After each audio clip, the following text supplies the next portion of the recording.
Is it time?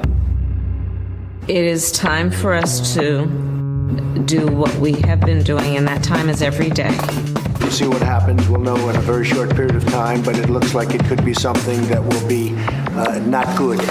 Believe me, not good. I am a dissident. Don't move. Vote. I'm saying no. Why are you here? Palantir, Palantir, Palantir, Palantir. It's not going to be stopped. Seriously, we need to release the Epstein list. Turns off. I am not a church boy. Turns off. They're full-on vampires. They hate our beef. They hate our beef. They hate our beef because our beef is beautiful and theirs is weak. Not good. Believe me, not good.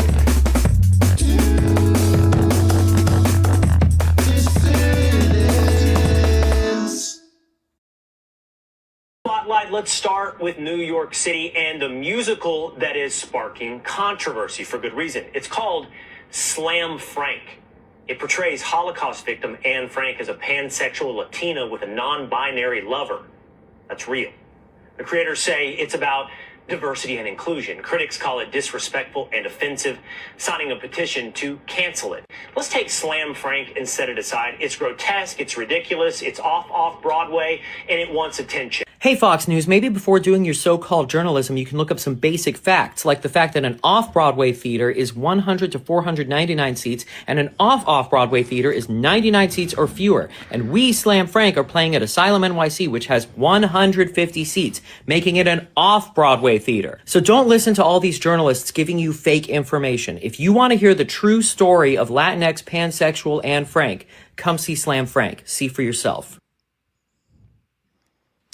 Hello, dissidents. Welcome one and all to a Sunday evening edition of the Do Dissidents podcast. Keaton Weiss here with Russell Dobbular, of course. Hello.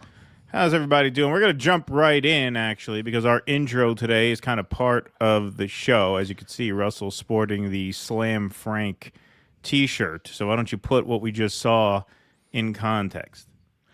All right. Now, I know a lot of you came here expecting a review of Hamilton, but this is not that show.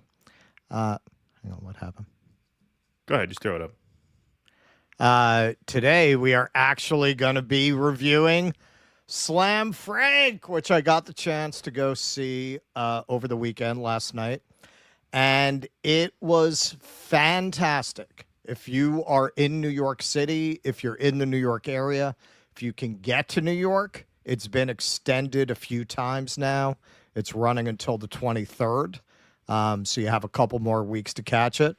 So what is this? Well, this very much captures the sense of humor of this show. Anne Frank never got to come out of the closet. Our musical asks, what if she had? So this is how they describe it on their website. Our musical satire imagines what happens when a progressive community theater company decides, you know what? Maybe now is not the time for us to center these privileged, straight, white European Jews who spent 3 years in an attic hiding from Nazis. And so in an effort to make our world a better place, this heroic fictional theater troupe transforms Anne Frank's true story into an intersectional, multi-ethnic, genderqueer, decolonized, anti-capitalist, hyper-empowering Afro-Latin hip-hop musical. And you, the audience, have the privilege of witnessing it. So this was really inspired by, if you remember a few years ago, there was a viral tweet that accused Anne Frank of having white privilege. So right, and now it's long since been deleted, but this is what started that thread. Hold on, I want to make sure I say this carefully. Yeah, Anne Frank had white privilege. Bad things happen to white people with white privilege. Also, but don't tell the whites that. So this germinated in the mind of Andrew Fox, who wrote the music and the lyrics. And they started a kind of viral trolling advertising campaign on Instagram. According to them, they started with a $60 a month advertising budget, but it wound up being very successful because a lot of people in these times really were not sure if they were serious. This very much captures the point of view of the show, and it's one of the reasons I found it so refreshing. Director for Slam Frank, a brand new Anne Frank hip-hop musical, and I'm the only transgender associate director currently working on or off Broadway. Every time you buy a ticket to a show that isn't Slam Frank, you are sending a message to young, aspiring neurodivergent transgender lesbian associate directors that there isn't a place for them in this industry. Young folks need hope now more than ever. Let them know that neurodivergent transgender lesbians can be associate directors. Buy your tickets to Slam Frank today. We can be allies too. All right. And that little snatch at the end there was one of my favorite numbers in the show, referring to the Allies, because obviously it's set nominally in World War II, dealing with their identities in the attic. They have a "We Can Be Allies Too" number centered on their identities. So yes, it reimagines Anne Frank as a pansexual Latina with a non-binary lover. That would be Peter, for those of you who remember the book. And her father is neurodiverse, and her mother is a black activist, along with the other couple in the attic, who are portrayed as a very repressed woman and her very Neanderthal, cisgendered white husband. So what really that video very much reflects the point of view of the show. You look at Matt Walsh, you go see I Am a Racist, you see What is a Woman. He's lampooning some very lampoonable stuff, but he also doesn't believe trans people exist, and he doesn't believe racism exists. So really, you're getting this satire from somebody who is really a portrait of one of the husbands in A Handmaid's Tale as a young man. This is not grounded in that point of view. One line will be poking fun at the excesses of woke, and the next line will be poking fun at the people who are terrified of a new world where white men are not dominant. It doesn't have the point of view that a lot of the issues that these movements purport to be addressing are not real or valid. It comes at it from the angle, this is really almost as fascistic, if not more so, than what you claim to be fighting against. You're really, this is a very exclusionary version of a vision of diversity that really doesn't have a lot of concern for the groups that you claim to be representing. So the cast, absolutely fantastic. You can see to the left there, that is the kind of repressed housewife, and in the middle there, obviously, Anne Frank, played brilliantly by Olivia Barnaby, and Austin Horn as her mother. Everybody across the board was great, and here is an example of a number that is sung after Anne says one of my favorite lines in the show. Sometimes when you can't describe your identity, it means it's better than all the others. From survival, relied on denial, but now we're free. No more a pretender, asserting my gender, embracing my sexuality. We no longer can live this life, so to mine own self be true. Being straight was a curse that you helped me undo. Pain was my refrain when I would deign to hide. But now that you're here, now that we're queer, it's time to proclaim our pride. Okay, so that is after Peter comes out as gender non-binary. Eventually, the yellow stars turn into rainbow-colored stars with gender designations. Now, you are probably wondering, does the play deal with a certain Middle Eastern issue? It does. I spoke for a while to Andrew Fox, the who wrote the music and the lyrics. He does not want a lot revealed about that. I will say they dealt with the subject of Palestine very well, and the way they dealt with it, again, I don't want to spoil anything. It might have been the ballsiest thing I've ever seen on stage, and that is after a lifetime of seeing a lot of things on stage. That was pretty incredible. It's really the obvious comparison would be to South Park. If you love South Park, you'll definitely love this because it's really South Park at its best. And in terms of some of the issues it goes at, it is braver, frankly, than South Park has been of late. When they finally did their Israel episode, they went with the damn Netanyahu. Yeah, that's not really what this show does. I will just leave it there. So I got to hang out a little bit with the creators, with the cast afterwards. They were all lovely. And you might be saying, Russ, I can't afford to go see a show. Well, they do have a final solution to that problem. $20 rush tickets if you show up an hour before the show. If you go on a weekday, I would say from what I saw, you would probably get it. Like it looked pretty sold out, but I think there might have been 2 or 3 in the back, and that was on Saturday. So on a weekday, you'll probably be able to get tickets. You got $20 standby tickets. Of course, that's always a little dicey. Now, they claim, I don't know if they'll actually honor this, although they seem like honest folk, barter sex work. Fans who post hand-drawn sexy self-portraits and tag us may be offered tickets if the drawing is sexy enough. All bodies valid, pencil and crayon only. So, hey, if you're artistically inclined, maybe that way. You all have, if you've been watching the show a while, you know that I have lamented for a very long time that theater and art in general has not only grown so cowardly, it's been eaten by the kind of just very ostentatious, empty virtue signaling, the worst kind of liberalism that we often critique on the show.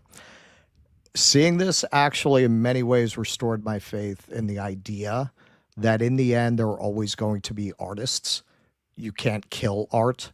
There will always be people out there who are going to hold up a mirror to society.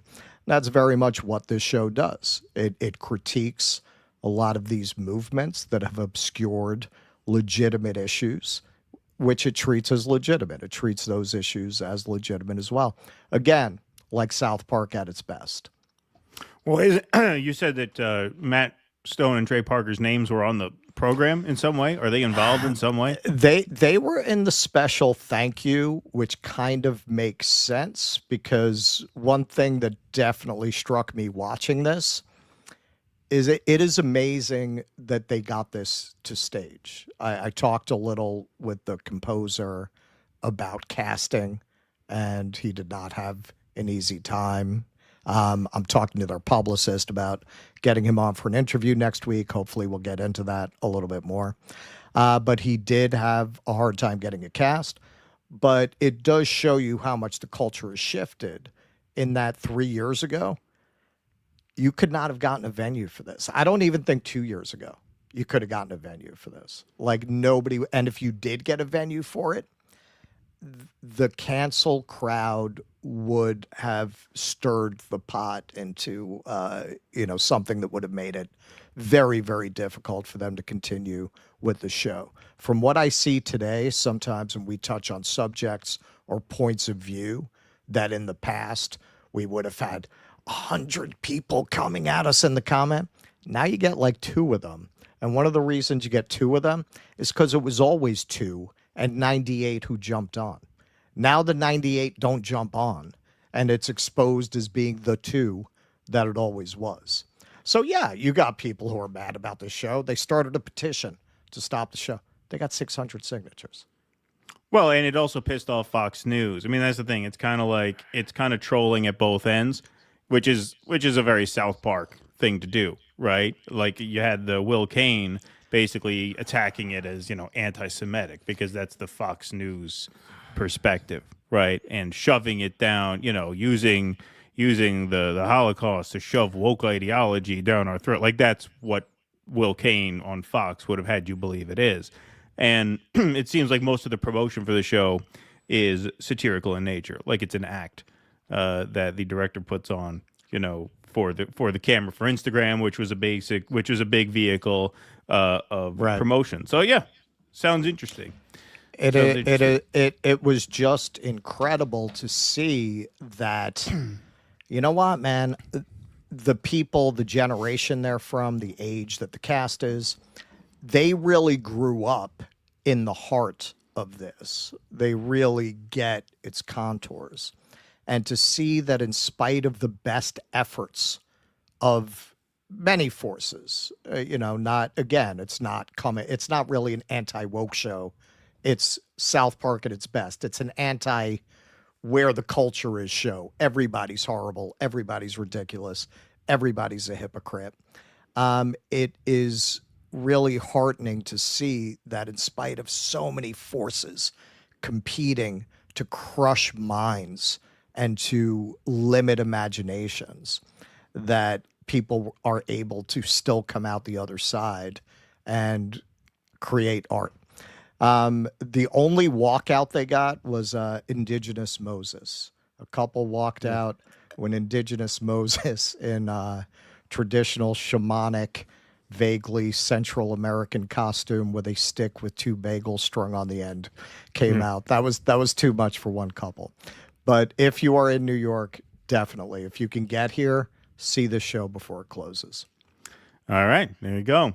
Ringing endorsement. 1,556 strong are here in the YouTube chat, 619 over on Rumble. Thanks, everybody, very much for being here tonight. Jake is in the booth, so shout out to Jake. Round of applause in the chat for Jake. It is Sunday night, so we will be going over to Rumble for the Q&A after the main show is over. But we have a lot to get to, obviously, between now and then. So, as, of course, we are recording this, it seems probable that enough Democrats will vote to reopen the government such that this issue may become moot. However, I think it is still a story in itself, the fight that the Trump administration put up to make sure that as few people get their food stamp benefits as possible. So if we go back a few days ago, November 6th, judge orders Trump administration to pay full SNAP benefits. A federal judge in Rhode Island ordered the Trump administration to release full funding for November food stamps by Friday. That had been 2 days ago. Last weekend, SNAP benefits lapsed for the first time in our nation's history. This is a problem that could have and should have been avoided, says U.S. District Judge John McConnell Jr., an Obama appointee. The government knew there would be a long delay in paying partial SNAP benefits and failed to consider the harms individuals who rely on those benefits would suffer.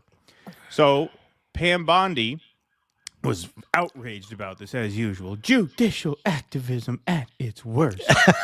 A single district court in Rhode Island should not be able to seize center stage in the shutdown, seek to upend political negotiations that could produce swift political solutions for SNAP and other programs, and dictate its own preference for how scarce federal funds should be spent.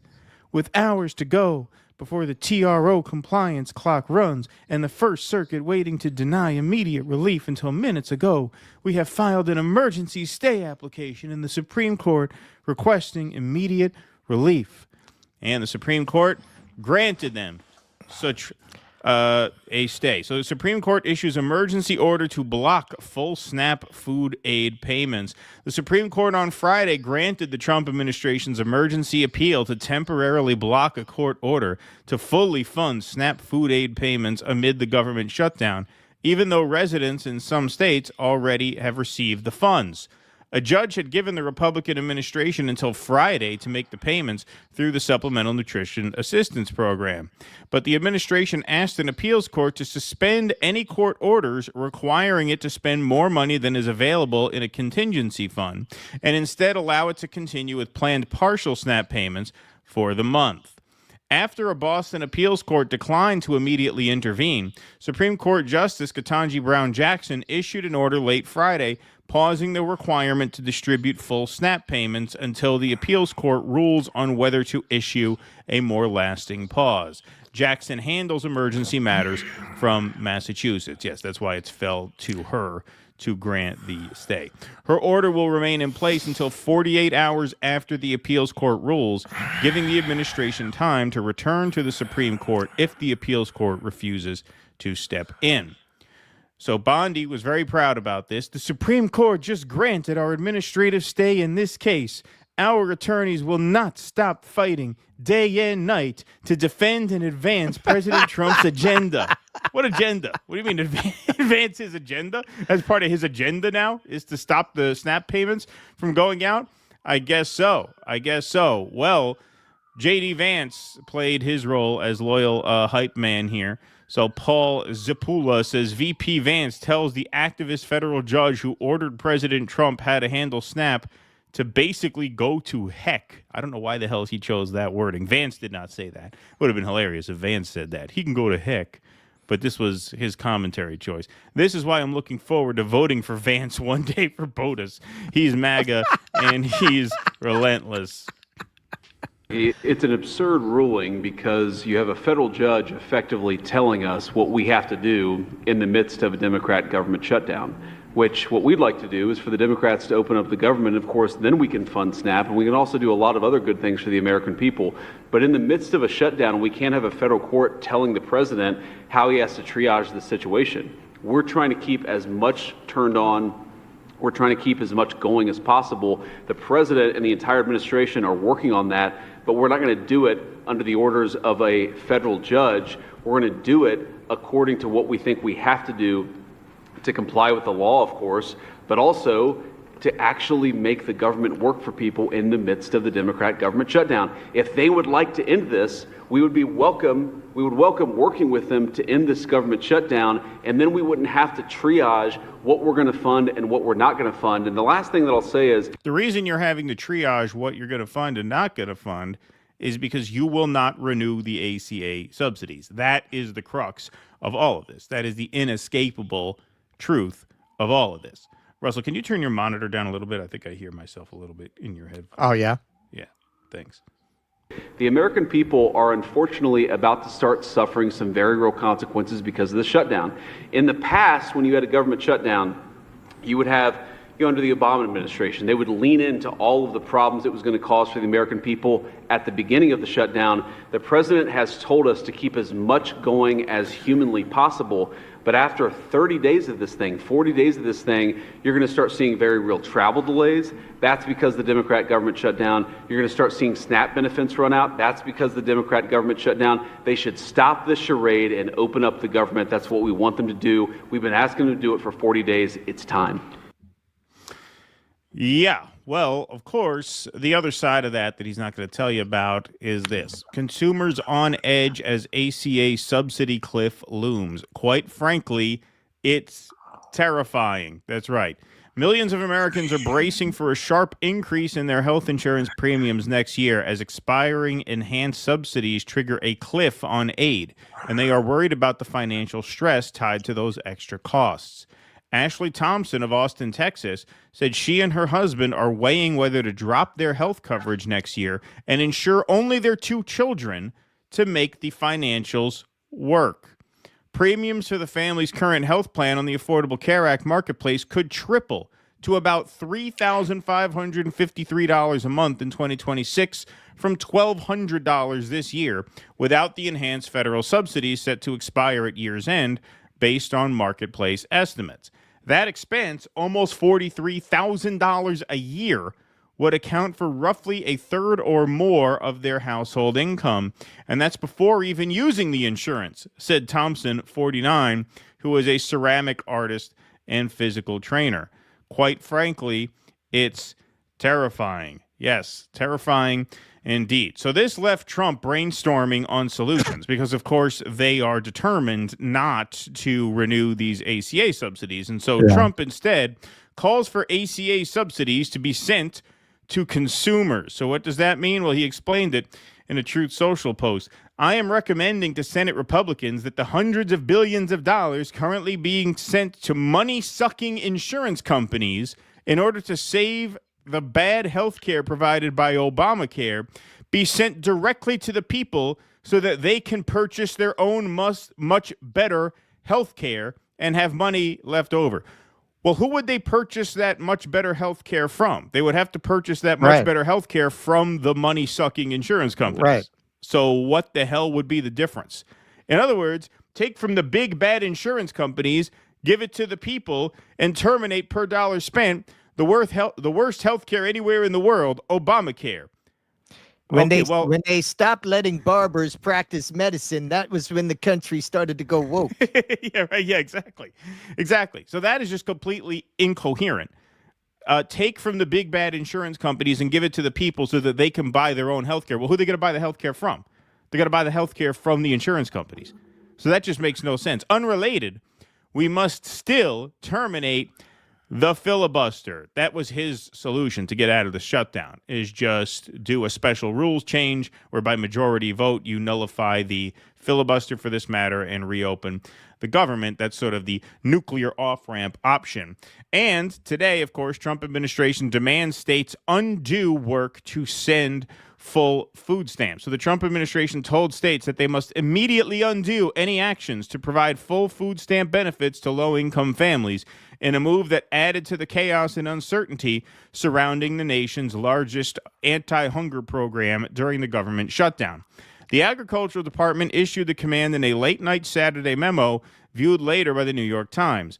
That guidance threatened to impose financial penalties on states that did not comply quickly with the government's new orders. So you see the lengths that they were willing to go to make sure that as few people got their food stamps as possible because they wanted to ratchet the pressure on the Democrats. Now, developing news tonight, and we'll get more into this in the next segment, is that may have worked.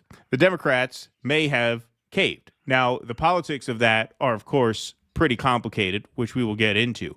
But what's not complicated, what's pretty plain to see, is that the Republicans were just determined to make sure that as few of these food stamps went out as they possibly could, to the point of J.D. Vance really twisting reality, talking about how we're not going to triage the system. The only reason you would have to triage the system is because the underlying dynamic here is, and this by the way, does not change regardless of whether or not the shutdown ends, because the terms of the terms of the deal to end the shutdown now do not include renewing the ACA subsidies. So ultimately, that reality remains the same. These ACA subsidies are undone. You have an absolute disaster on your hands in terms of healthcare, which I believe will affect the entire economic health of the country going into next year, because you're going to have decreases in consumer spendings, increases in bankruptcies. I think it's going to be a total nightmare. But you have J.D. Vance going out there being a loyal soldier, and you have Pam Bondi touting this as a policy win for Donald Trump. I mean, that just shows you how reflexively stupid she is. We will not fight. We will fight tooth and nail for the president's agenda. This wasn't even about the president's agenda, but she couldn't resist. Yeah. If you think that Tuesday, assuming they allow elections, I mean, assuming we don't degenerate into the Civil War movie where, people are having to go through army checkpoints to get from New York to D.C., assuming we have elections, you think those 50-point swings were something? You think those were something? Oh, yeah, no. You wait until these ACA cuts hit. Our analysis of this throughout has more or less been, okay, they're just saying, fuck it. This is our big chance to do all of these things that have been dreamt of since the days of the sainted Ronald Reagan, who never said anything against tariffs, by the way. Never. It's all AI. Right. It's all fake news. They're going to do it and damn the electoral consequences. At the same time, these people are so, and particularly Trump is so fucking stupid. I don't know that Trump really understood that. I think Besant and Lutnick, who aren't standing for election, understood that. They don't care. This is what the interests they serve wanted. I don't know that Trump and a lot of the chuds around Trump really understood what this is going to look like electorally. If you had a 50-point swing already, and in some places, and the worst impacts have not even begun to be experienced of this administration, by next year, Jesus Christ, you're talking pitchforks and torches. You're talking 80% swings by then. $43,000 insurance a year. What do you think's going to happen? Like, it doesn't, as you've observed, you can't bullshit people about things like that. They're not going to care what Gunther Eagleman is tweeting. They're not going to give a fuck. Benny in the closet is not going to be able to keep all that in the closet. No. And in terms of like Trump's little, his idea there to fix, that's absurd. First of all, it just makes no sense on its face. We're going to take from the insurance companies and give to the people so they could buy health care. Well, you have to buy health care from the same insurance who are you buying it from? Right, exactly. So look, I mean, this is the conundrum that they all find themselves in, including people like Marjorie Taylor Greene, who have been, I think, coming at this from a more good faith perspective. Even she, I think, doesn't understand that as bad as Obamacare is, there's no way to improve upon Obamacare without disempowering insurance companies. And so if you say, well, we're just going to undo the subsidies and give people money to buy it in the market, that lands them in the same exact place. You're still at the mercy of these predatory insurance companies who are going to soak you for every dime they possibly can. So there simply is no way to like make healthcare better without going further left. And I think, some people understand that and don't want to say that. There are a lot of people on the right who I just think sincerely don't understand that. And that is going to be a major obstacle for them moving forward to any sort of electoral success, because as you mentioned, when these subsidies run out and when at this point people's premiums double, and that's just the beginning of it, right? Then the political consequences are obviously going to be disastrous. Obviously, you already saw it, and you saw the prelude to it. You didn't even see it based on the ship having hit the iceberg. Tuesday was news went out that the ship was headed for the iceberg, and that result is what you got. Once you actually have impact, I mean, you're talking about, yes, I think, assuming elections happen normally, I think you're going to see, much, much worse results for the Republicans next year. Yeah, it's and that is very likely to coincide with the real impacts of the tariffs. And hey, I have watched economic reporting and listened to economic analysis long enough to know nobody really knows when crashes happen. The person says, in the next 6 months. Yeah, I mean, maybe. Right. Even when you get people like Michael Burry, who had a great call, if you dig in, he'll have been wrong in other places. But speaking of, that's the Big Short guy who shorted the right. housing market. You know what his big short is right now? AI. A lot of people are saying AI is the mother of all bubbles because companies like OpenAI are spending fucking $5 every time you make one of these videos of Trump playing a guitar. They're not making shit. They're not making anything off of this. Like, these evaluations are purely speculative. We didn't really have space for it for tonight, but a story that was breaking this week was Sam Altman in an interview said, the government is the insurer of last resort. And, he admitted this is probably going to crash and the government is going to have to bail them out. Socialize the risk, privatize the profits, right? Yep. What are they, communists? Where are all these people screaming about how Sam Altman's a communist? Right. He's a socialist. He's already telling you, this is going to go tits up and the government's going to have to bail us all out. We're too big to fail. Now if that hits next year at the same time this subsidy thing hits, that's beyond election, man. Like at that point, I believe you're going to see mass civil unrest. Like that's going to be a kind of ugliness we probably haven't seen since the Depression, and that includes the Great Recession, the pandemic. That is going to be a level of economic dislocation and desperation that we probably haven't seen since the 30s. All right. Well, I want to jump right into the B part of this because this is important. So this was the big news of the afternoon, folks. Jonathan Karl from ABC News rocked the world with this tweet, which is the first time Jonathan Karl's ever rocked the world. An end to the shutdown is in sight. A senior Dem senator tells me there will be more than enough Democrats to vote in favor of reopening the government tonight. For those watching the clip tomorrow, I'm talking about Sunday, November 9th. They'll get a promise of a vote on health care, but nothing more. Most of the Democratic leadership will likely vote against it.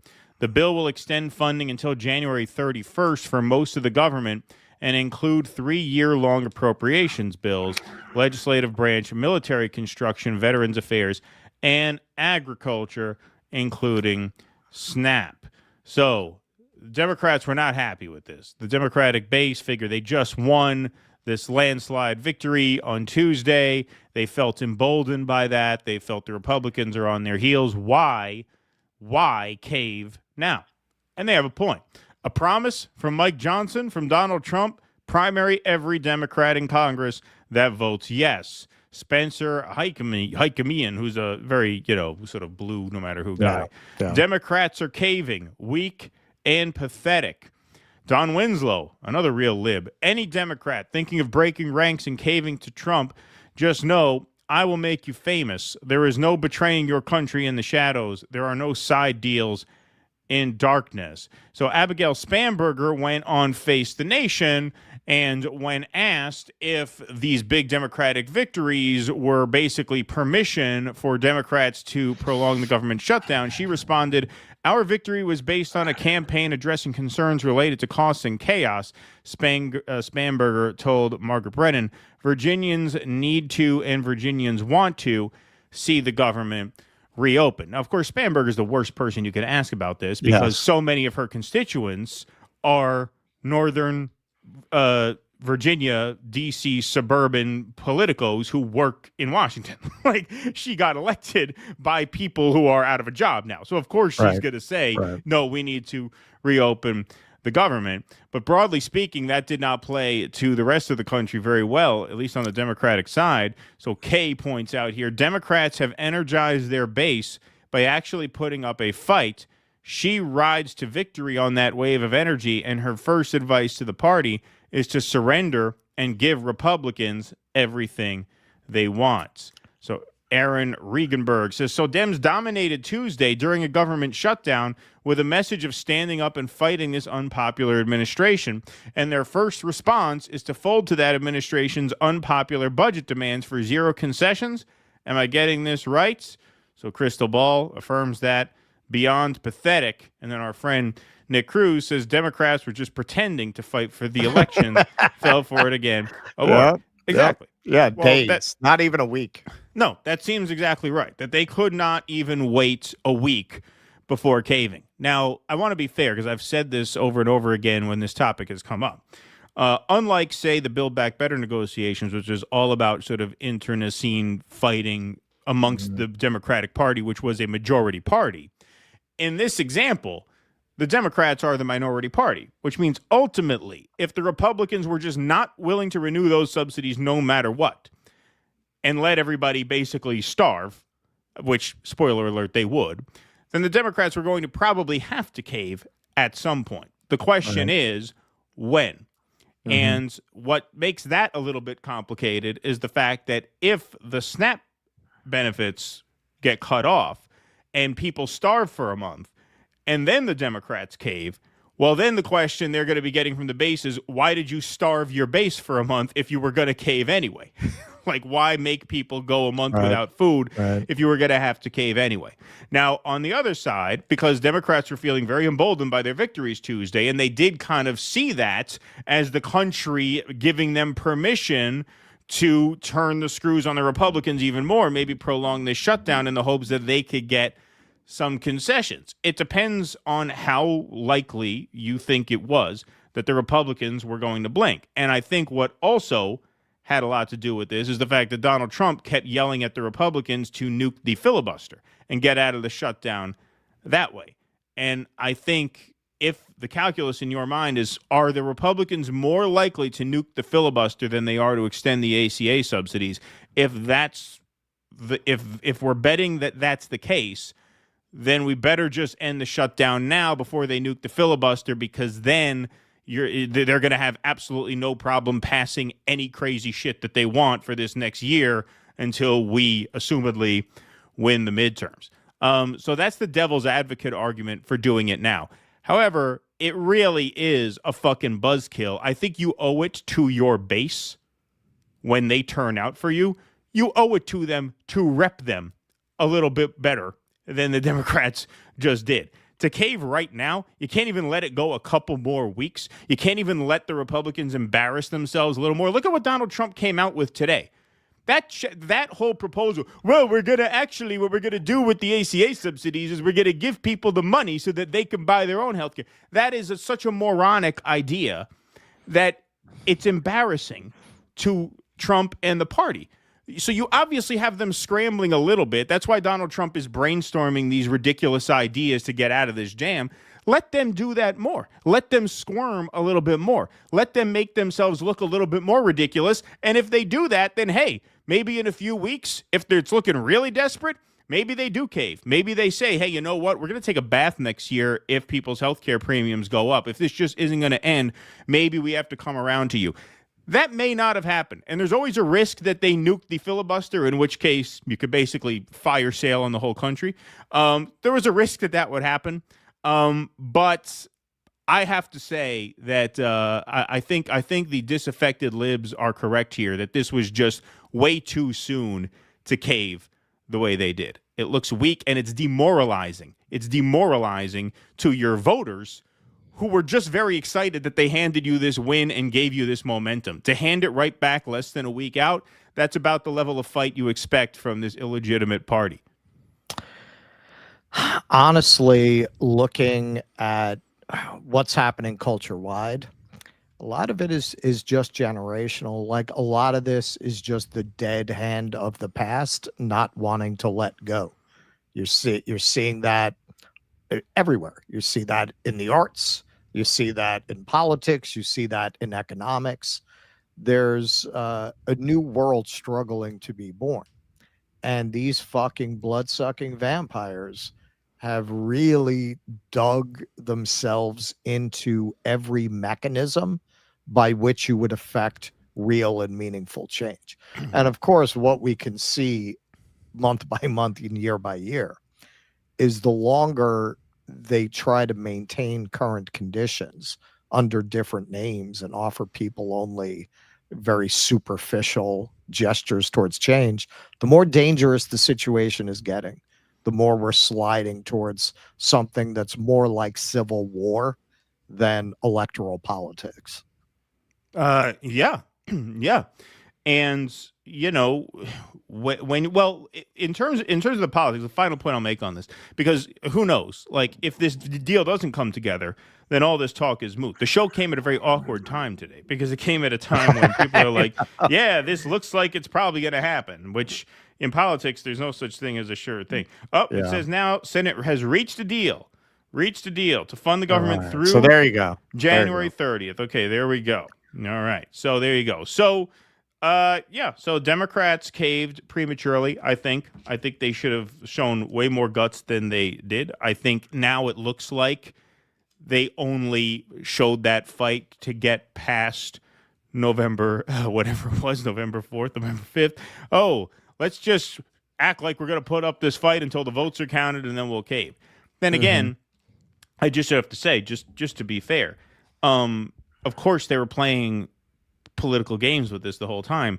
As a minority party, all you can do is play political games. You don't have the numbers to actually pass legislation.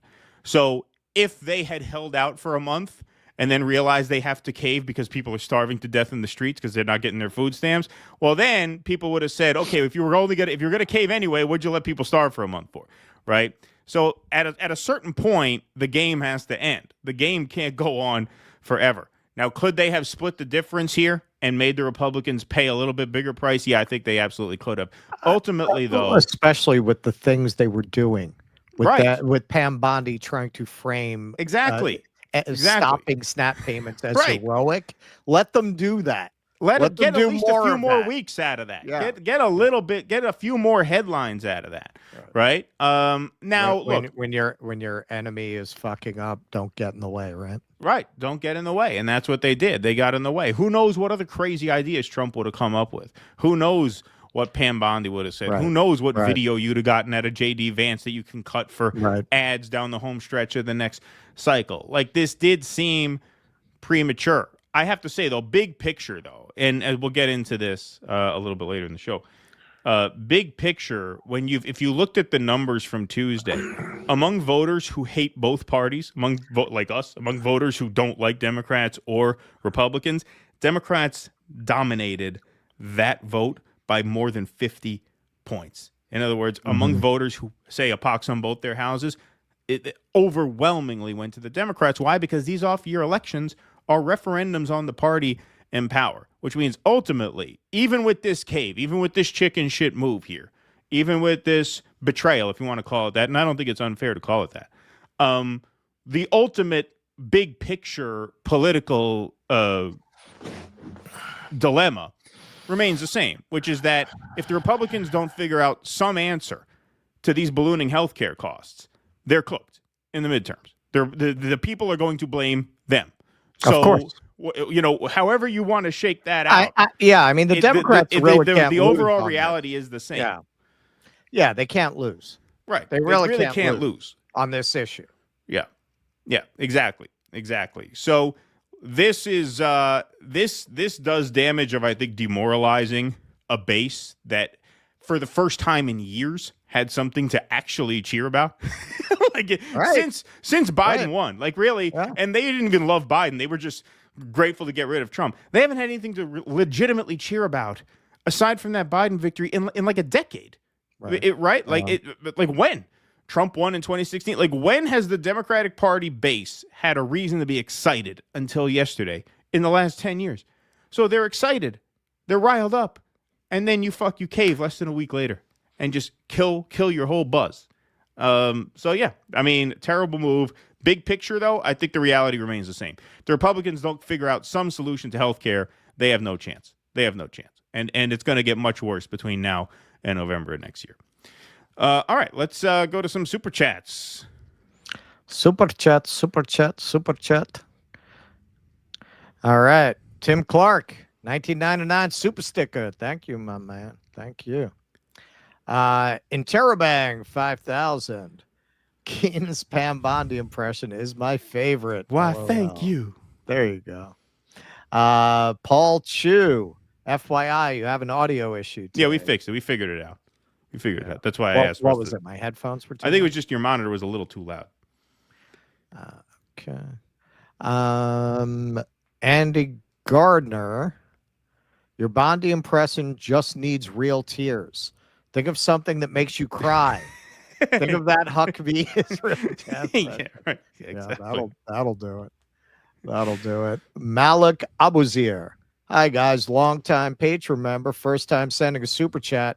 Check out the trailer for Palestine 36. Looks like a good movie. Thank you. Yeah, I saw that. Jeremy Irons is in that, right? Isn't that about like the decision to basically colonize Palestine? Isn't that what that is? Is that what that is? Yeah, I know a trailer came out. I have not had a chance to see it. But yeah, that does look interesting. All right, let me grab a couple of these Rumble rants over here. Nocturnal Human, sorry about the unintended repeat rants last stream. That was just a lot of errors from Rumble or Apple being weird. It's cool, man. Repeated, it's cool. delayed, and unposted rants.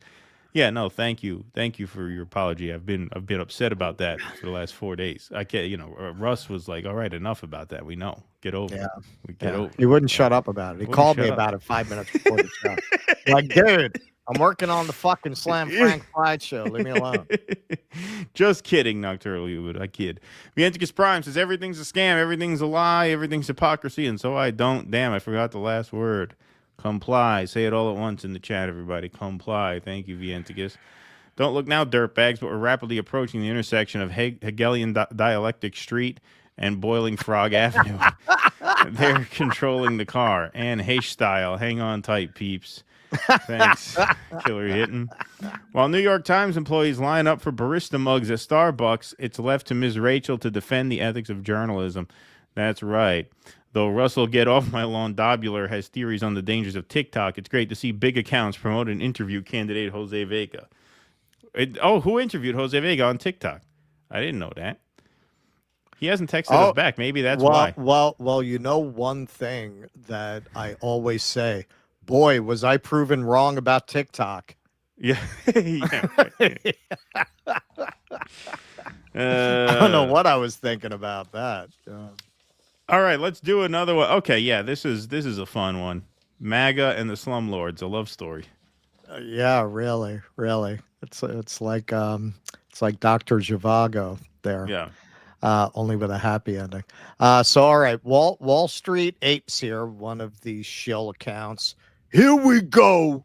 Zora Mamdani already announcing he wants to confiscate New York business owners' property, having the government take ownership. Yeah, that's what's happening. Okay, so this is the video that kind of went viral of Patrick Bet Davis's segment on this, the smartest man in podcasting, as you know. He of the, you'll know how we rehabilitate Israel? Celebrity roast. Yeah, exactly. We will expand the city's special enforcement. I was just going to say, while we're paused, because you live in New York City, you can do this. I can't. But every time Mamdani does a tweet like this, you have to say, this is what I voted for. This is what I voted for. And That's see if right. you can get it trending. This is what I voted for. Thanks, Mamdani. Yeah. Starting on day one, we will expand the city's special enforcement programs, doubling fines for hazardous violations and tripling them for conditions that are immediately dangerous. And when a really bad landlord, like this guy, refuses to fix it, the city's going to step in, make the repairs, and send them the bill. Okay, watch next. If that doesn't work, the city's taking over the building. We're putting the worst landlords out of business. He says, we're going to take over the building.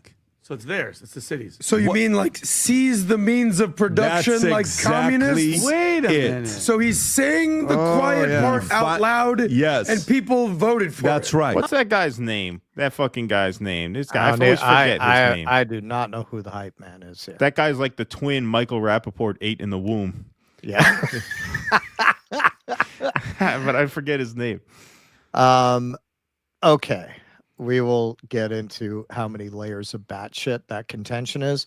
But this is kind of an anatomy of how this all works. We're going to get into this more on the Marjorie Taylor Greene segment where she actually called out paid influencers. But this is how it works. Lara Logan. Yes, communism. That's what New York got. Wall Street Maverick. Quote, if that doesn't work, the city is taking over the building. Describing how as mayor, he will seize the means of production. So that's how this works. Now, I want you to see how this filters down to the lesser accounts. So I had something go viral over the weekend where one of these Zionist accounts wrote this impassioned post about how she's going to leave New York now. I said, sure, Mamdani is likely to disappoint, but so far I'm really impressed with the way he's cleaning up the city. And somebody responds, you mean by threatening people last night that it'll take away your apartment buildings if you don't bend the knee and seize your property? You see how this works? So you get a few of these bigger accounts say it. And then it's not even really a real account. Like it's a pretender.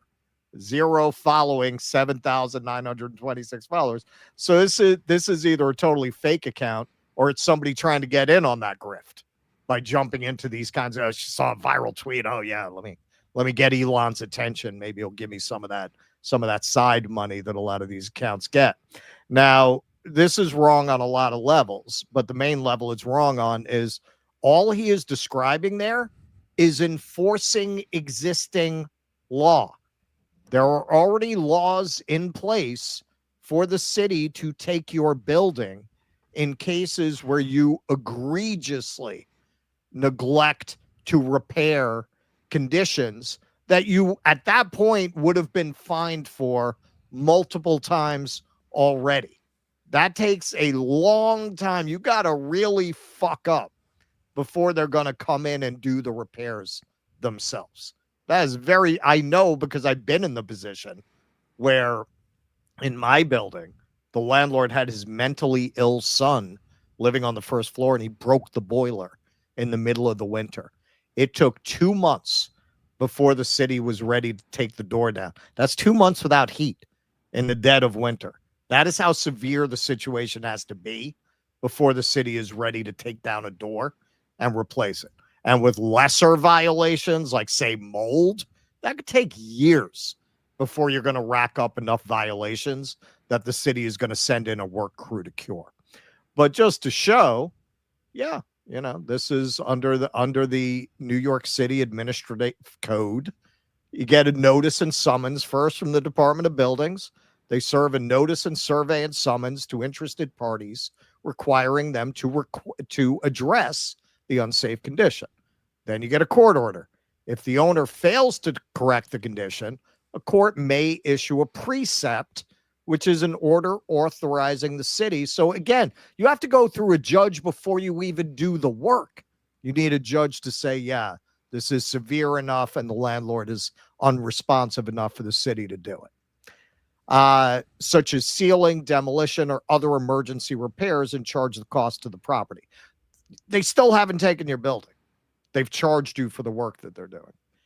Then you get a lien.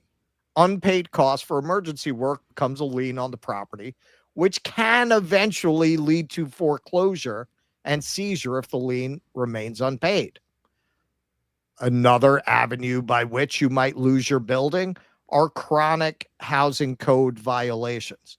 If you are repeatedly violating health codes to the point that it is dangerous to the life, health, or safety of tenants, and the owner is unable or unwilling to correct them, the administrator collects rent and uses it to make repairs. So the city might come in and administer the building. Third-party transfer. Historically, this program has allowed the city to transfer ownership of severely distressed properties with large amounts of unpaid tax liens, including those from HPD emergency repairs, to qualified third parties, often nonprofit developers who agree to rehabilitate and manage the buildings for affordable housing. So first off, look at what they're arguing for. They are arguing that if the conditions in a building are dangerous to the lives and safety of the tenants, the city should not have the recourse of taking that building from the landlord. Okay, so people should just live like that. I cannot think of a better example of how these people, they love the term enemy of the people. Are these not enemies of the people? That they try to manipulate people's emotions in this way to get enraged on behalf of landlords who keep people in dangerous and hazardous conditions, often for years on end. Now, what the difference is, like, why did Mamdani need to say this if it's on the books? Because it's not properly enforced. It's not enforced. Yeah, my landlord, there was shit rubbed on the walls by his deranged son. We couldn't get the city to do anything about it. Nothing. Like, it has to be, heat is a big thing because people can die. Anything short of that, good luck getting the city to come in and do anything about it. And you know who experienced that? And this is what launched him into politics? Our friend Jose Vega. This is a little bit from our documentary, Ruckus, to give you an idea of what they're arguing in favor of when they're calling it communism, to expect landlords to repair their buildings in a way that is not hazardous to the life and safety of their tenants. Friday, though, just half of that wall came down. Jose Vega sending the cell phone video to News 12 of the aftermath of his ceiling dropping onto the floor, causing his Morris Heights basement apartment to become an unsanitary mess. I lived in a basement apartment at the time, so the water, there was sewage water that was leaking on the ceiling, and every day it would just bubble down a little more. It was like a bulge that was kind of depressing down more and more and more until finally it just collapsed. And then there was all this sewage water all over the place and it wouldn't stop falling. The super didn't want to do anything about it. I went to my Councilman Cabrera. At first his office was pretty helpful because they got Housing and Preservation Development, or HPD. It's a local government agency that inspects all these houses, because when I called them, they said, no problem, we'll be out there in 2 weeks. He got them out there next day. And, then I told him I had gotten a lawyer pro bono. He says he called his landlord multiple times to tell him about the gaping hole in the ceiling and the water him and his mother have had to mop out the door. And his chief of staff told me, oh, so you're thinking of fighting this? You're thinking of suing the landlord? We get a hold of the landlord on Sunday. He told my mother, hey, if you want, I can rip up the lease we just signed a week ago and just get your things out and leave. I said, yeah, and then I told him, but I'm not the only one this is happening to. I'm sure there's other stories like mine, but there's people who can't even speak English that this is happening to. So I'm hoping we can do something to systemically change this, because, landlords shouldn't be getting away with this. And his chief of staff told me, well, you're the one in front of me right now. You can't really change everything at once. Let's just do one by one. We'll just start with you. So Councilman Cabrera's chief of staff told me, if somebody approached you with $15,000, would you take it to drop the whole case? You just move out, let it go. And I said, I would consider it if it was $999 million. And he said, don't be ridiculous. Use the money and go to school or organize and become a tenant advocate. And I said, I'm doing it right now. I'm trying to help you do that. And he said, come on, kid, don't be ridiculous. I understand your passion and your fire. And then the councilman walked in and he said, this guy's gonna be the mayor one day. Oh, you can tell what kind of spirit and passion he has. And so I left that day, and then the chief of staff called my mother that same night and said, listen, if your son continues with litigation on this, you will never be able to rent an apartment in New York City again, because your name is going to be on a list. Okay, so that's very common. If you try to enforce these laws against your landlords, they put you on a blacklist. It's illegal, it's secret, but it exists. Everybody knows it exists. You're going to be on a landlord blacklist. You're not going to be able to rent anymore. So this is what Mamdani is addressing. This is really what he's talking about. This is why what he's saying speaks to New Yorkers, because a lot of these people, someone like Patrick Bet-Davis, he doesn't care. The people following that don't care. They're just paid propagandists on behalf of oligarchs. But a lot of people who jump on that don't understand why Mamdani would put up a video like that. Like, what is it saying? Because people who live here know this. They know that these laws are not enforced. That what Jose did a video where he went back to that building a few months ago and they still have the same conditions. So these laws are not being enforced. Now, this was a take that was very common. This one went kind of viral. Now, we have always promised to be honest with you. It would be very easy to just point out, yeah, landlord profits are up 12%, so there's no problem. As much as I hate to say it, she's framing it in a way that's dishonest. But what she says here actually has some grounding, which we'll talk about. Plan. He's going to take away the building if the landlord can't afford to make renovations. The city will step in and do it, but then they'll take away the building if the landlord can't afford it. But at the same time, he's doing rent freezes. He's going to freeze rent so landlords can't raise rent. So how are they supposed to pay for it? Like if there's a major problem with the apartment complex, how are they supposed to pay for it? And if they can't afford it, and the only way that they can is to raise rent. But oh no, he froze the rent.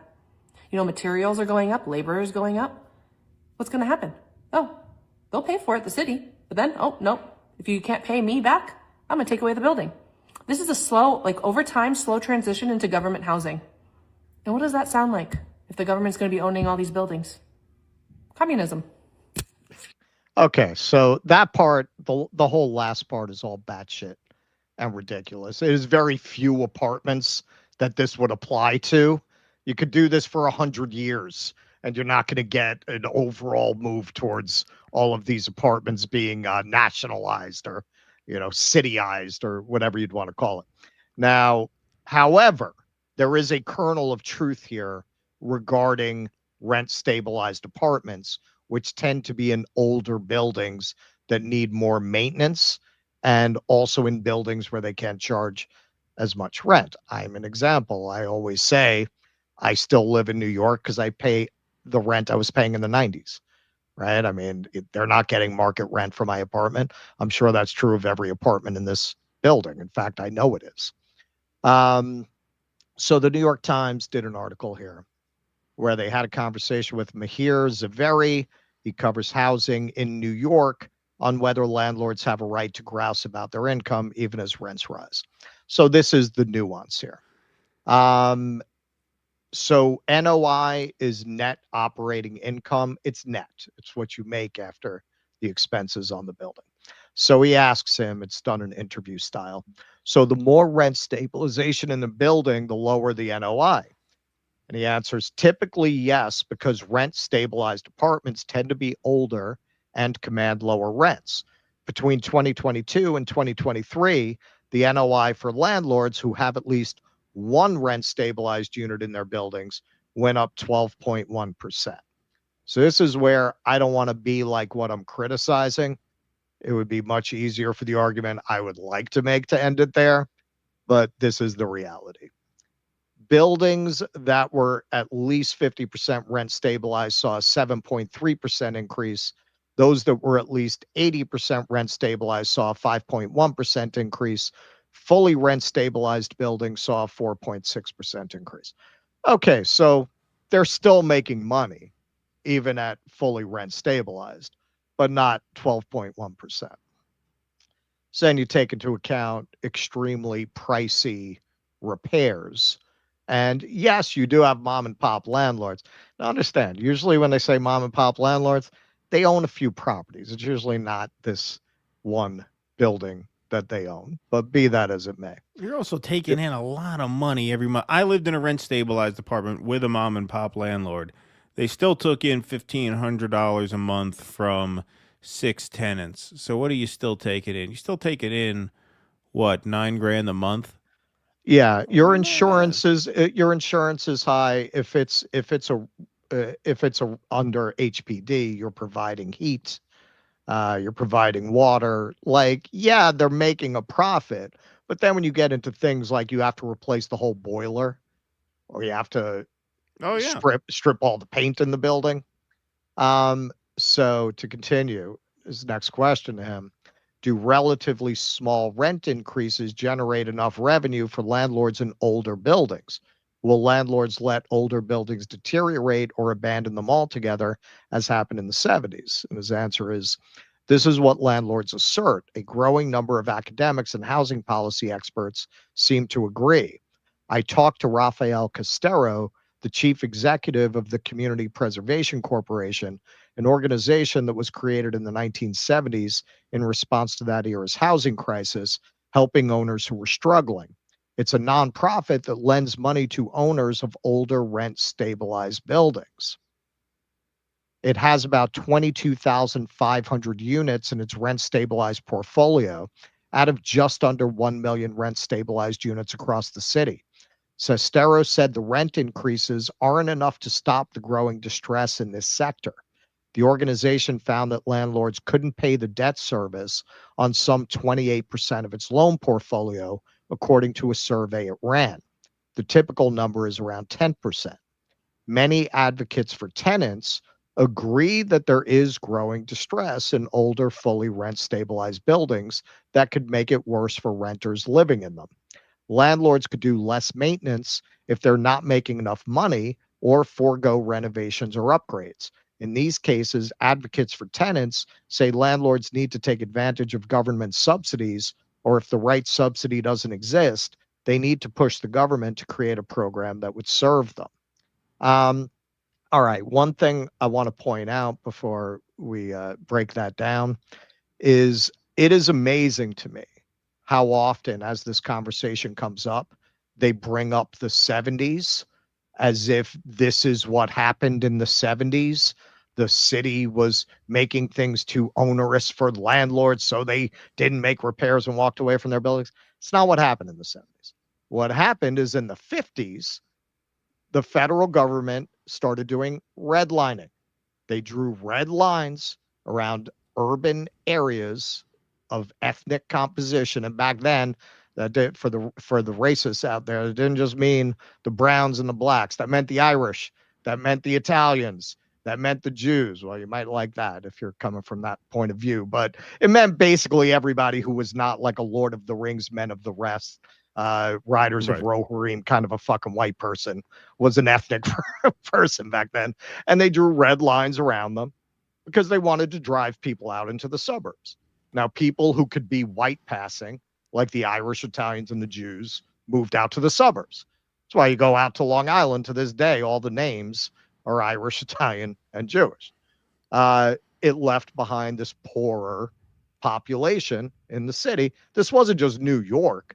This was all across the country. Cities collapsed by the 70s because they all lost their tax bases because they created incentives to drive people out into the suburbs. That didn't happen organically. It amazes me that every time this gets brought up, I almost never see them attribute it to redlining. Now, if you want to read a great book that really breaks down how that happened, Vanishing New York by Jeremiah Moss. Okay, this is very much like when Hochul recently said we can't tax billionaires because they're paying a third of the taxes, and if they leave, the city's not going to exist.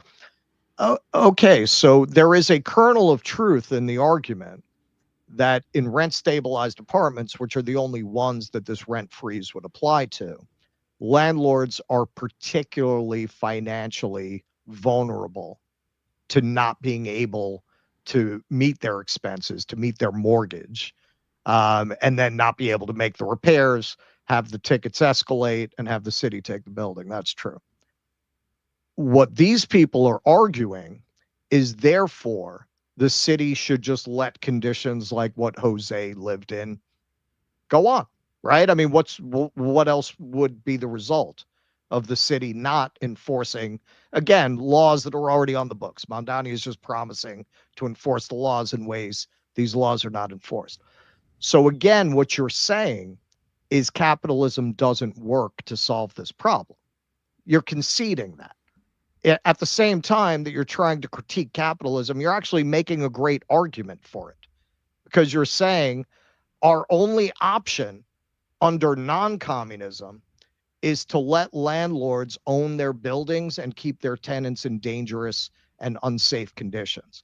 And if what you're going to say is the economics of the marketplace do not allow landlords to run their buildings profitably any other way, well, then capitalism has failed to address society's needs, right? So capitalism failed. Well, so maybe you're making an argument for socialism, aren't you? Not to sound like a real communist, but maybe you shouldn't run your building profitably. Maybe you should go get a fucking job like everybody else. A lot of people say that. Yeah. A lot of people Why say do you have that. to profit off a building for? Right? Why are you entitled to profit off what? Why? What? That's a job? You own buildings? That's a job? That's not a job. Our friend James Nagy is a big subscriber to that point of view. Yeah. Oh, I can't profit off of my building. Well, go work. You want to profit? Go get a fucking job. You got to profit off your building?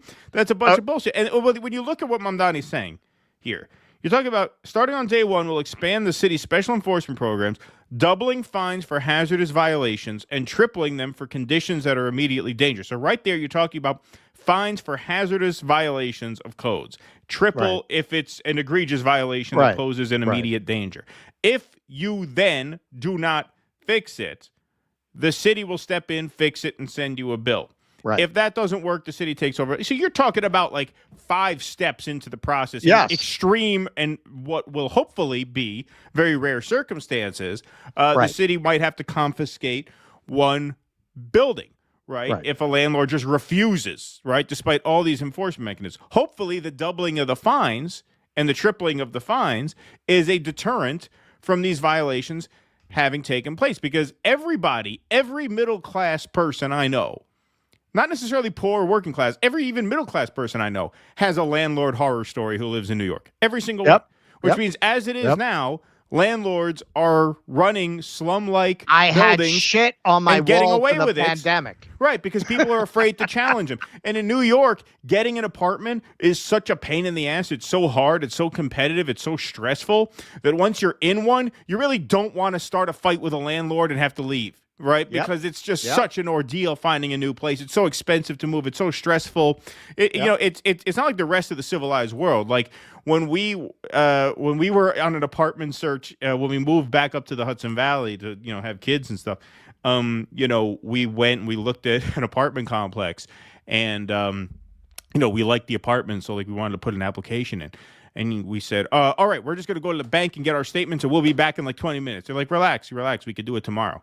Like tomorrow in New York, there's no tomorrow. You want the fucking apartment, you got to apply now because there are 50 people who will jump on that if you wait till tomorrow. So it's such an ordeal. Nobody wants to deal with it, which means you put up with a lot of abuse. The landlords hold all the cards in the current situation. When we moved in, the first apartment I moved into, when we were looking at the apartment, there were like water damage stains in the ceiling that my friend noticed, and it was going to be in his bedroom.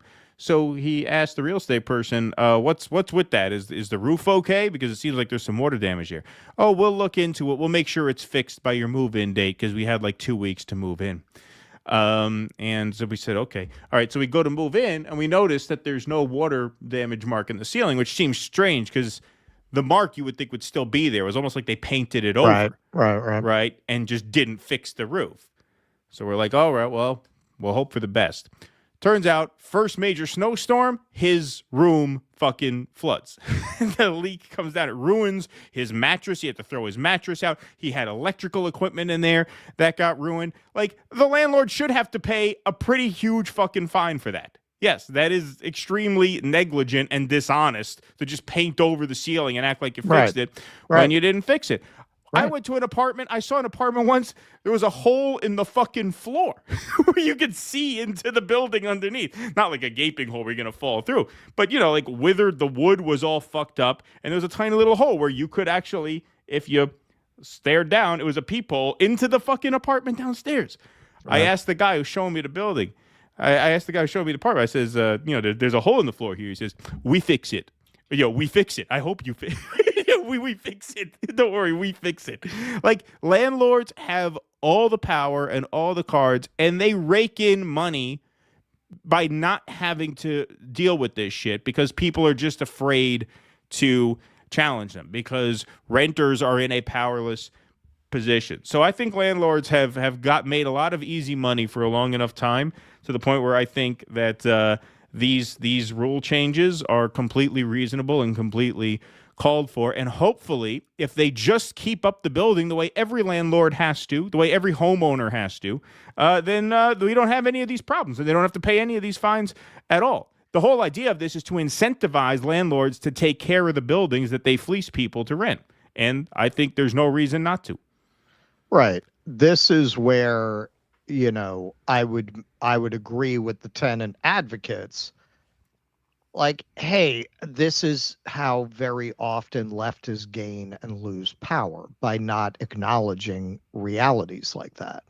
Yeah, you do have smaller landlords who own older buildings who are going to walk away from the building because they literally cannot cover the repairs on the building. So you have two options at that point. Do you want the city to manage apartment buildings, which did happen in the 70s for the reason that I said.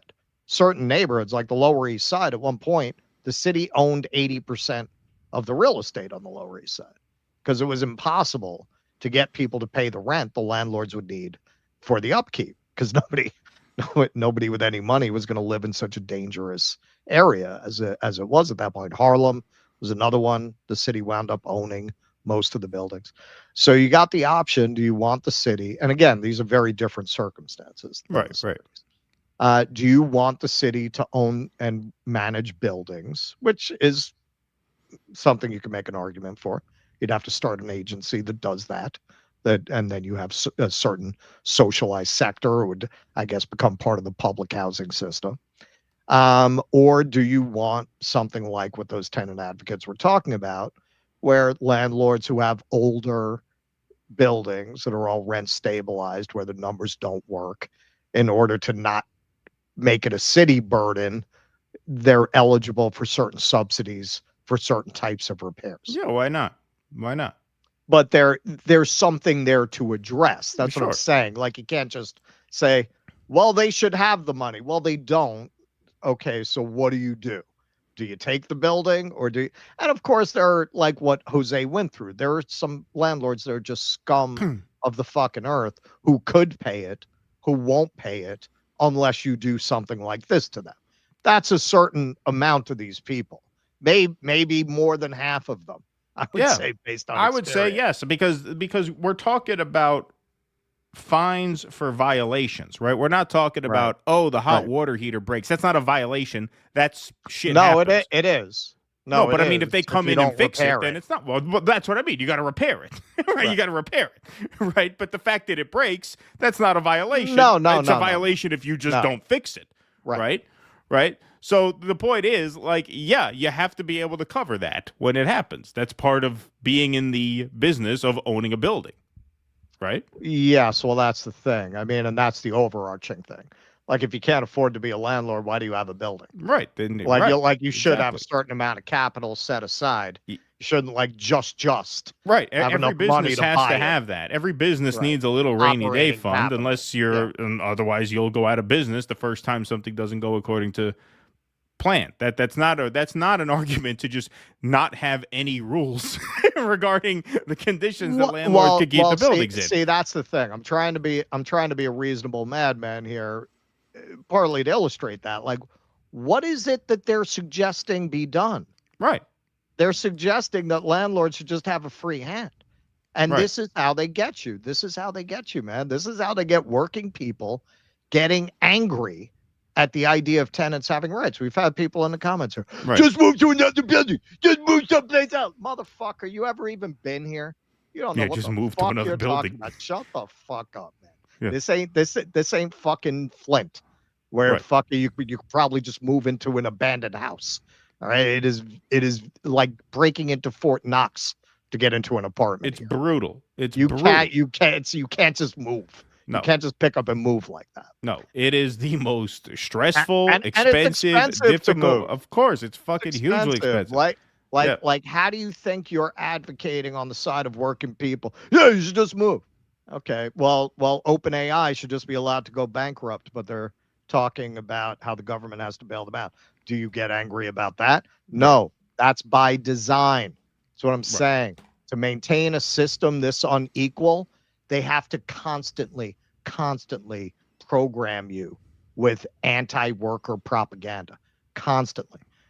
They live in terror that people will wake up to what's being done to them, because what's going to happen next? You're gonna come for them. Why are they freaking out so much about Mamdani? The guy who's like, has some mild proposals. They're really pretty mild because they don't want it to be the beginning of something, because they know how dangerous it is if people start to wake up. All right, we are at 2485 in YouTube chat. And 853 in the like column. Thanks, everybody, for being here tonight. We'll move right along with some Rumble Rants. Kenman says it's great that younger people are open to new ideas and politically active. But the problem is that Generation Z is broken. how to reconcile these states. Gen Z is broken? Why is Gen Z broken? What I mean, happened to are them? they? What did you do? Are Did they? you hit something? There you go. Yeah, I don't think they're broken. I mean, you know, some are not, man. And we got to fan that flame. I think this is what I'm saying, man. You know, that's part of why I wanted to encourage people to go see this. It actually kind of showed, I mean, to me, I think, that hey, you know, there are people out there thinking. There are people out there who are aware. Like, you can't. It honestly, I have been worried that the technology, the social media, the internet has just fucking made people mentally flat, like incapable of thought. But you know, that's a very strong impulse of humanity to strive towards truth and understanding. I don't think you can ever really squelch that. There is a problem, though. There is a problem with this technology. Like, it has definitely left a lot of broken, alienated, isolated people out there. And it is a problem. It is a problem that we are going to have to deal with. I mean, I was talking to a friend the other night about this who's from Japan. And, you know, we were talking about social media, and she does not use social media at all. And she stopped using it like 2013. Like, she was like way out of the curve. She saw what this was going to end up doing to people. I am afraid that Gen Z and maybe like Gen Alpha, I guess they're calling the generation behind that, I'm afraid they're going to be remembered as history's lab rats. Like, as much as I think we're primates, I think there's a side of humanity that's kind of like a beehive, like insects. I think when something is clearly enough a danger to the hive, we collectively react against it like antibodies. I think it's so clear that social media, as it's being used, is damaging to the species that we're eventually going to catch up. We're eventually going to create laws and strictures about what age you're allowed to use it and how much you're allowed to use it, kind of like what they have now in China. But you're going to have this generation that was just allowed to use it without any of that. And it's going to have caused damage, man, no doubt. But remarkably, it didn't damage everybody. No. If you look at their opinions, they're by far the best of anybody on a whole. Exactly. Oh, Pam Bondage, you can whip me, beat me, and make me write bad checks. Thank you. Eric Rousseau, can we opt out of all these wars and send us all a check? There you go. Username, not a rant. This is seed money for Mario Brothers Health Insurance Incorporated. Yeah, there you go. Release the Epstein files is why they will not open the government. Well, that's the thing, man. They reopen the government. That's the other thing. They seat that congresswoman, and that's 218. And, you know, we'll get into Epstein later, so I'll hold my comment on that. But yes, escape from commie New York. Snake Plissken back at it, and he's seeing red. And I just sit here wondering, why is everyone so hard up on having landlords? What about home ownership? Also, fun fact, the origin of the word lord is landowner. Good one, Vanzicus Freeman. Thank you. Give a fuck about your for war that. or your president. Yeah. Ex-Barbarian. I get wanting the CR to fight to last, but a lot of people are going hungry. Remember to consider that. Food to eat is bigger than BS political fights. That don't ever mean shit anyway. Well, that's what I said. Like, they were if they're the minority party, they're probably going to have to cave at some point. So do you want to cave before people starve or after? Because if you starve people for a month, then people are going to say, well, why did you put us through that if you were only going to cave anyway?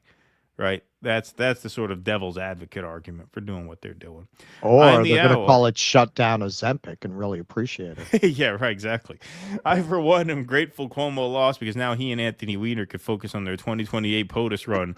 Cuomo Weiner, hard on commies, hard on MAGA, soft for your hearts. Thank you. Good one, I am the owl. Appreciate that.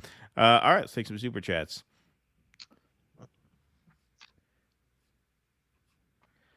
Andy Gardner.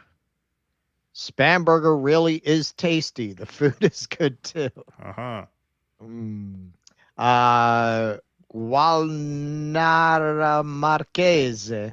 Super sticker, $10. $10. Thank you. Thank you. Roosevelt Median EWZ. Please consider making a money or food donation to your local food bank or Meals on Wheels. That is good suggestion. Thank you. PMC. I don't think it's a tactical mistake by Democrats. More like they got scared that they might actually win. That would set a dangerous Yeah, precedent. and they'd have to do it again. They'd have to rethink their whole party. Michael Castillo. Adam Sosnick. Oh, that's the guy. Yes, thank you, Michael Castillo. Free Palestine. That's the twin. Yeah, that guy is Adam. Thank you. May Joe. That guy Appreciate is that. Adam. All right. Jolly Man Big Boy. I had someone that worked for Kevin McCarthy in my Uber last night, and I recommended Due Dissidence to him. Oh, there you go. All right. Well, thank you for the recommendation. cool. John Galt or J Galt, EM4XU. Housing is not production. Profiting off it is non-productive rent seeking. Even original free marketeers agreed. J.S. Mill wanted to end all landlords. I wasn't even going to get into that, but yes, like the whole premise is wrong. He's not seizing the means of production. Yeah, there's no means of production there. No, no, I wasn't even like we had enough ground to cover. JDE 6561. This is why I watch and support you guys. Thanks for destroying Pat Bet David and providing the truth as to the actual situation. Thank you very much, man. Thank you. It's very nice to hear. And Michael in Taiwan. 80% of Singaporeans live in social housing. Try calling them communist. Yeah, they're pretty hyper-capitalist over there, right? All right, so we'll do one more and move on. Yep. Eric Maines. If landlords could afford to insure and fix those broken rentals, they would. What's the alternative? Sell them at market price instead? Hey, wait a minute. Well, you got a good point. I mean, especially with the return on investment you get here. And that's a point a lot of people make. That like, yeah, you might not be making out like people think you are, particularly as a smaller landlord who's not, working with scale. But how much has your building value increased over the last 20 years? Was your building worth quadruple what you paid for it, if not more? Right. So you can always sell it. That's right. I'm going to skip ahead for a minute here just because this is relevant. So Louise Brooks, who works for the government, says the CR isn't signed yet, closer, but government's still closed. Even if the Senate passes this tonight, my understanding is it still has to go back to the House. So it'll still probably be a couple days before it actually reopens, even if they do get this deal done, which it looks like they have done. Okay. There we go. Boom. Okay. All right. We'll get the rest of our Rumble Rants and Super Chats in due time, but right now we're going to move right on along. All right, so 5 days ago on Tuesday, the Republicans got absolutely routed by a party, by the way, with an approval rating in the 20s. Like, they lost that badly to a party that is widely hated itself. And there were, I think, many different issues that led to that outcome. But one of the big ones was, of course, affordability. That's the buzzword now. So here's Fox News broadcasting some troubling numbers about Americans' attitudes on affordability. 70% of Americans say groceries cost more than they did a year ago, and 60% blame Donald Trump. What is going on? There it is. Can say groceries are more expensive now than they were a year ago.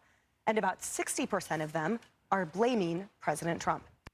Here we go. I'm going to play that again just so I have it clean. This, as a new poll finds, about 70% of Americans say groceries are more expensive now than they were a year ago.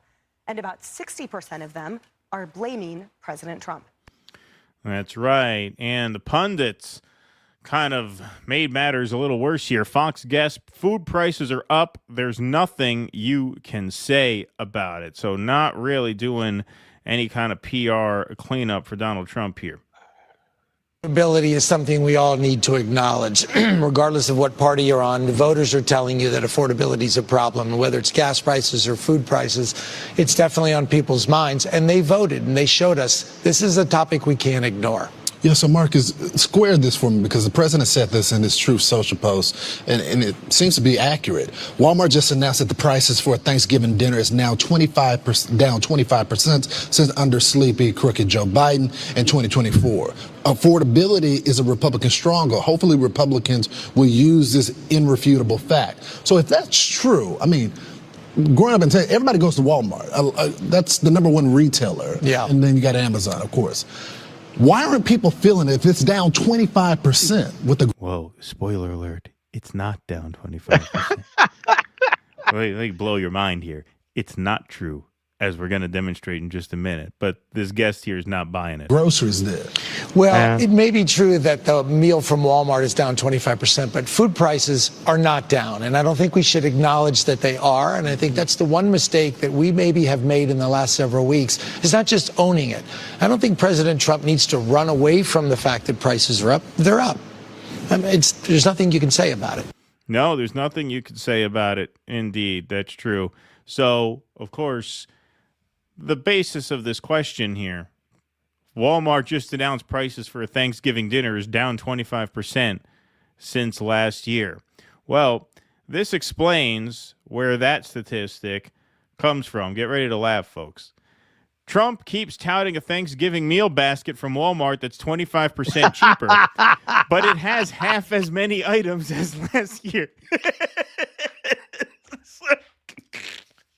So the dinner is half the size. Oh, but wow. It's You can't make it up. But it's only 25% cheaper. Not even 50%. Right. So if it were half the size, you'd think it would be half the price. No, it's half the size as last year, but it's only 25% cheaper. That's the rub right there. Claim Walmart prices show that the cost of Thanksgiving dinner is 25% lower in 2025 than in 2024. The facts. This is misleading. While Walmart's 2025 meal basket costs about 25% less than the one from 2024, that's because it offers fewer items and different products that make it more affordable. The 2025 basket costs less than $40 and feeds 10 people, about $4 a head, according to Walmart. In 2024, a basket for 8 cost approximately $56, less than $7 per person. That's about a 25% decrease, possibly more depending on price fluctuations. John Furner, president and CEO of Walmart US, touted the savings in a LinkedIn post last month. But the baskets differ significantly. For example, this year's includes just 15 items compared to last year's 29. It's missing many dessert items, including a pecan pie, mini marshmallows, and muffin mix, as well as savory items such as sweet potatoes, yellow onions, and celery stalks. Wow, they couldn't even put the celery in. How much can celery be? Yeah. They're really nickel and diming you. Not even giving you a celery stalk. You can't even get a celery stalk for $40. Wow, so that... that explains the Walmart's 25% less for a Thanksgiving dinner. But Trump is very, very adamant about insisting that this Walmart meal is a bargain. I just heard this yesterday that Walmart said that the Thanksgiving was 25% more expensive under Biden. That's a big, to me, that's a big number because Walmart's respected.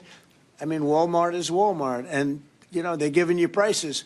So that would mean that the whole they just said something, series and I of pricing believed it. and costs, you know, the groceries and everything else, it was a con job. It was a con job. Affordability, they call it, was a con job by the Democrats.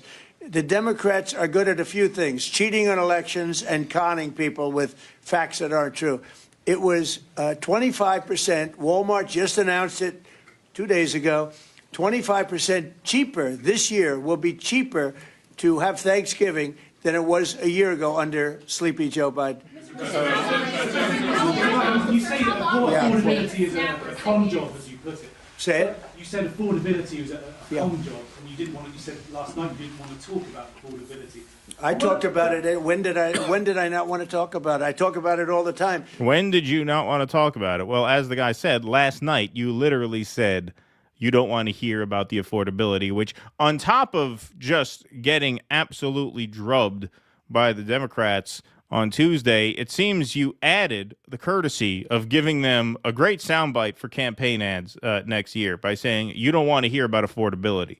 So this was the night before where after, going on and on about Walmart for about a minute, he lands on this. They do a synopsis of everything. They cover every element of Thanksgiving meals, 25% down. So I don't want to hear about the affordability because right now we're much less. I don't want to hear about the affordability. Yeah, that is gold. That is gold for Democratic consultants and campaign managers next year. So it's very, very nice of you to do them that favor. Now he goes on to talk about energy costs. If you look at energy, we're getting close to $2 a gallon gasoline. With Biden, it was $4.50, $5. Another thing, inflation. We had the worst inflation in the history of our country. Now we have virtually no inflation at all. It's down at a very low number and a very normal number. So the affordability is much better with the Republicans. The only problem is the Republicans don't talk about it. All right. Well, Scott Bessent is now talking about it, responding to Marjorie Taylor Greene, who actually raised a stink about energy costs. So Scott Bessent's response to Marjorie Taylor Greene saying affordability is a problem and that costs, including electricity prices, are up. Here he is this morning. He just had posted this morning that there's almost no inflation. The consumer price index is higher than it was in the beginning of the year. Electricity rates are rising. So are prices for coffee, beef, vegetables, televisions. And it's not just me. It's not just economists who are saying that. Your own Republican members of Congress are saying that, including Marjorie Taylor Greene. Let's look. I go to the grocery store myself. Grocery prices remain high. Energy prices are high. My electricity bills are higher here in Washington, D.C. at my apartment, and they're also higher at my house in Rome, Georgia, higher than they were a year ago. So affordability is a problem. How do you respond to Congresswoman Greene? Well, George, what I would respond to is electricity prices are a state problem.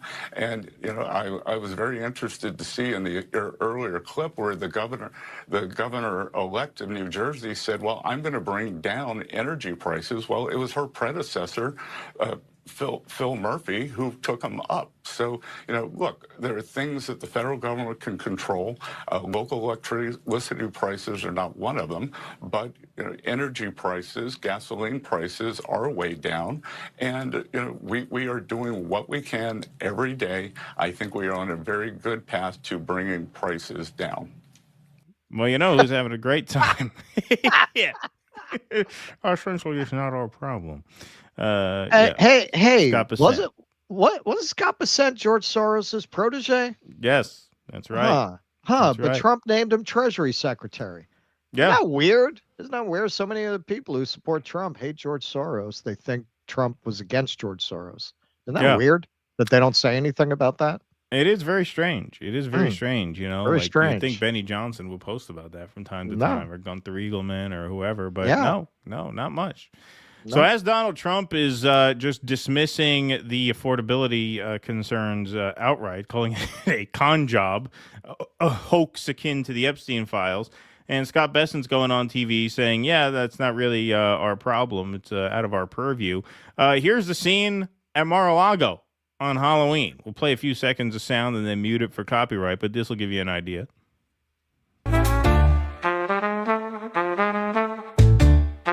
That's not nice. That's the scene. A Gatsby-themed Roaring Twenties Halloween party at Mar-a-Lago. If that were any more on the nose, they would need rhinoplasty. Yeah, exactly. And if that weren't enough, here's Donald Trump out golfing yesterday. Here he is. There's the motorcade on the way to the golf course. Had himself a nice time. And after the Halloween party, folks, CPAC apparently rented out Mar-a-Lago for their big retreat. An inspiring week awaits at the Mar-a-Lago Club. Join Fed Mike Benz, executive director of the Foundation for Freedom Online, and America's conservative leaders for the CPAC Circle Retreat and Gala, November 4th through 7th. Here was the scene there. Here is the seafood spread over at Mar-a-Lago for their big gala.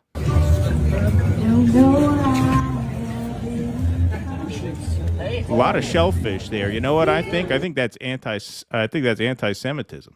It really is. All that shellfish. What is it? What do they have? It's Fucking like Tucker Carlson and he's Nick mocking Fuentes? them. Yeah. Yeah. It's Tucker Carlson and Nick Fuentes doing a duet there. That explains all the shellfish. Bunch of Jew haters have taken over CPAC. Well, I guess you guys, you're going to have to tighten your belts a little tonight. I'm sorry, we couldn't accommodate your people. Yeah, that's right. That's right. What the hell is that about?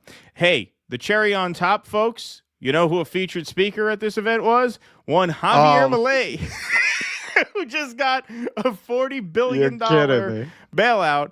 He's there doing the Trump dance to the YMCA. Once again, we'll play a couple seconds here and then mute it. Wow. For copyright. There he is. Look at him. Happy as can be. Happy as can be. Look at him dancing there. Why? Well, he has every reason to be dancing and happy. He just got $40 billion of all of our money. Yeah. Why wouldn't he? I'd be dancing too. So you have Donald Trump saying affordability is a con job. Scott Bessent saying energy prices are not our problem. While you have this guy being hosted at Mar-a-Lago, eating a nice seafood buffet, dancing the YMCA. I mean, you couldn't rub it in people's faces more. Like, you couldn't be more out of touch if you tried. And this is what explains this number here. Tuesday showed Trump is dragging the GOP down like a lion taking down an impala, as Dems got over 90% of Trump disapprovers. This comes as Trump hits term 2 approval lows nationally. Moreover, Dems' own unpopularity didn't matter. Because like I said, those election results, those landslide defeats on Tuesday that the Republicans suffered were to a party with an approval rating in the 20s. Not even the 30s, in the 20s, the Democrats. And yet they still dominated, and this is why. Amongst voters who view neither party favorably, Sherrill won that cohort by 66%. That's the New Jersey Democrat. Spanberger, the Virginia Democrat, won that cohort by 56 points. That is pretty astounding. Yes, they got the post. That is pretty astounding that amongst voters who are dissatisfied with both parties, Democrats dominated like that. Because, look, this was always the caveat going into these races last Tuesday and going into the midterms. Like, yeah, as bad as Trump has fucked this up and as unpopular as the Republicans are, you're talking about the Democrats are the bad news bears, right? Like, they could always find a way to fuck it up. So will their unpopularity depress their margins? Well, the answer on Tuesday was a resounding no. They dominated amongst those who were dissatisfied with both parties. Why? Because these elections are almost always a referendum on the party in power. And I don't know what the hell you're thinking going on in front of a camera and saying affordability is a con job, grocery prices are down, you don't want to hear about it, throwing roaring 20s Gatsby-themed parties at Mar-a-Lago, going golfing, hosting the leader of the country that, I mean, Trump didn't do this, was CPAC, to be fair. But still, the optics are very bad for the conservatives in general. Hosting the leader of the country you just bailed out to the tune of $40 billion while you are going to the Supreme Court to stop food stamps from going out. You just can't get worse than that. Like, in terms of what the politics are, there's no getting worse than that. You can't do a worse job than that. It is just absolutely incredible what an open-handed slap in the face they are delivering to voters, which makes Tuesday's results very unsurprising in context. Yeah. I will say, and I wouldn't say this just because I don't like somebody's politics. Trump is easily the worst president of my lifetime. He may very well go down as the worst president in history by far, because everything that people thought he'd be better about, he's not. And he's just essentially taking a sledgehammer to all social supports, all safety standards, just everything that people actually wouldn't want you to destroy. That's what he's destroying. And all the things that people who thought, you know what, fuck it, I'll take a flyer on this guy, the system's not working. The things that even if they didn't work, you'd rather have them there than have them taken away with no replacement, like the ACA subsidies. That's what he's going after. Right. That's what he's actually taking down. Now, on a 4D chess, New World Order, deep state level, play this out for a second. What do you think the result of this is going to be? How long is it going to be before anyone can ever again make the argument these people aren't as dangerous as you're making them out to be? No, it's right. It's over. That's it. So assuming that there are elections, well, what happens now, man? Now the Democrats are going to have more power than they've had in recent memory, maybe in living memory, right? Because nobody is going to be able to really make the kinds of arguments that people like us have been making for a very long time. What are you talking about? These parties they're both owned by the deep state, which is true. But the reaction that you're going to get from the average person on the street who lived through this is going to be shut the fuck up. Of course. They're not even going to want to listen to it. No. So now that new world order that supposedly Trump was thwarting, first of all, he set up all the police state mechanisms by the time he'll be gone that they need to really make that work. And then you're not going to have any kind of meaningful opposition to the rainbow flag version of fascism, because people will have experienced this and they'll say, trans my kid, fine. Yeah, exactly. Fine, go ahead. Go ahead, as long as he gets snapped. Right. No, exactly. There's a lot of hay being made now about Nick Fuentes, and is Nick Fuentes the future of the right, and is that what's coming? And I honestly think no, because I think we are the kid that fell down the well in this moment. Right. Like people are going to remember this as the thing that you have to avoid at all costs. Much like, and not to compare, I'm not saying that Trump is Hitler, but in Europe, it's very hard for these right-wing nationalist parties to actually win because of the specter of because of the ghost of the Nazis, right? People are just hesitant to go there. Now, I'm not saying they're Hitler, but I'm saying it's going to have a similar... That's why they elevate Daryl Cooper. That's why they exactly. That's why they got a Fed to kind of, in a subtextual way, because you can't come right at it, rehabilitate the Nazis, because it's a big obstacle to their project.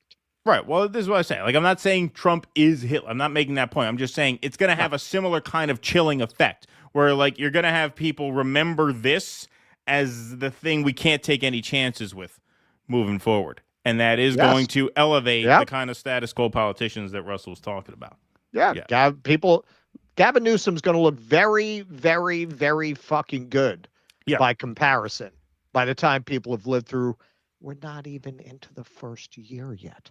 No. Can you imagine where people are going to be at after 3 more years of this? The big, beautiful bill Medicaid cuts hit after the midterms. So you're not even going to feel the worst of it until after the midterms.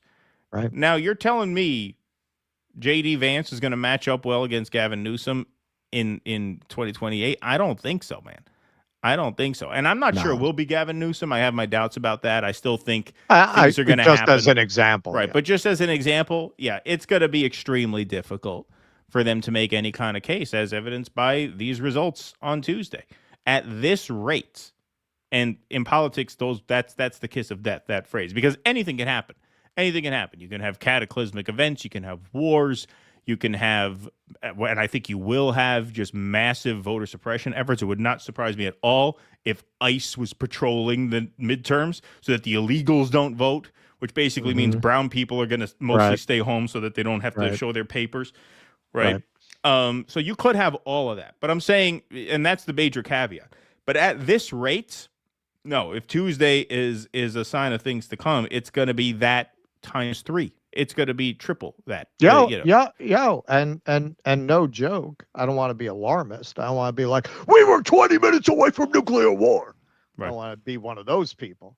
But yo, man, if they're really doing that and suppressing votes, you could have some local municipalities send out their local police, and that shit could turn into violence, man. Like you could have local police forces fighting ICE. Like that could definitely happen if he does that, which is very likely. And you have certain municipalities in America where they might just say, you know what, that's illegal. We're sending out our local, we're going to arrest ICE officers because they're violating the law by impeding the right to vote. What happens? Well, then you have a constitutional crisis, right? Right. That's what we've been saying all along. All right. Let's take some more super chats and Rumble rants here. Why don't you take some super chats? All right. Okay. Ambient radio. I'm 35. I turned 18 under Obama. I haven't been able to afford health care under Obamacare my entire adult life. I just use telehealth services. Hey, we're not making a case for Obamacare. We're saying this administration is so bad that they're making things exponentially worse in what was already a very bad situation for Americans. Yes, of course. Charles H. So enforcing law is now bad when done for us. Exactly. Exactly. Of course it is. Of course it is. Yo, as we'll get into in our Marjorie Taylor Greene segment, most people that you see at this point who are independent, they're not independent. They're working for these people. David Santucci, Mamdani is an anagram of I Madman. Coincidence? Well, don't give that to MAGA, man. It's going to be all over the fucking interwebs. Michael in Taiwan. Movie night suggestion. David Mamet's Homicide. Was never sure what to make of its message. Curious for your take. You know, I saw that a long time ago. I don't even remember like anything about it. Yeah, Off I the don't top think of I've my ever head. actually seen that one all the way through. I don't think I so. think I saw it like when it came out. Yeah, it's like a fairly famous one, but yeah. Yeah. Where Manny? If landlords fixed issues correctly the first time, they would save money. Oh yeah. I had one of those landlords who kept fixing a boiler that should be replaced. Started to think there were kickbacks for how many times they fixed my apartment. I think usually it's penny wise, pound foolish. Med Joe, the eggs are safe and effective. Trump. All right, we'll do one more and then another Majo. It's not left or right. It's just a human losing, and then I'll just, dude, stop. I'll take care of it. No, I'm not hitting anything. You're not. So what's that? Oh, Jake. Don't make us come up there. Eric Maines, White House economist Marie Antoinette noted Walmart food dollars are down 25%, including cake. Anyone with a good head on them can see how good things are. Yes. Yeah. All right. Exactly. Furrow Queen, cheeseburger. 2 Pepsi, 3 chip. Come on. I've never laughed so hard. I take it that's what Russ referenced earlier. What is Yes. that? Yes, I did. I did. Interesting. I missed that one. That was the old Belushi bit on Saturday Night Live. Cheeseburger. Vito, thanks for the $50. Vito, appreciate that. Let's have a cowbell for Vito. Great show. Keep on keeping on. Cancer sucks. You all rock. Thank you, Vito. Appreciate that very much.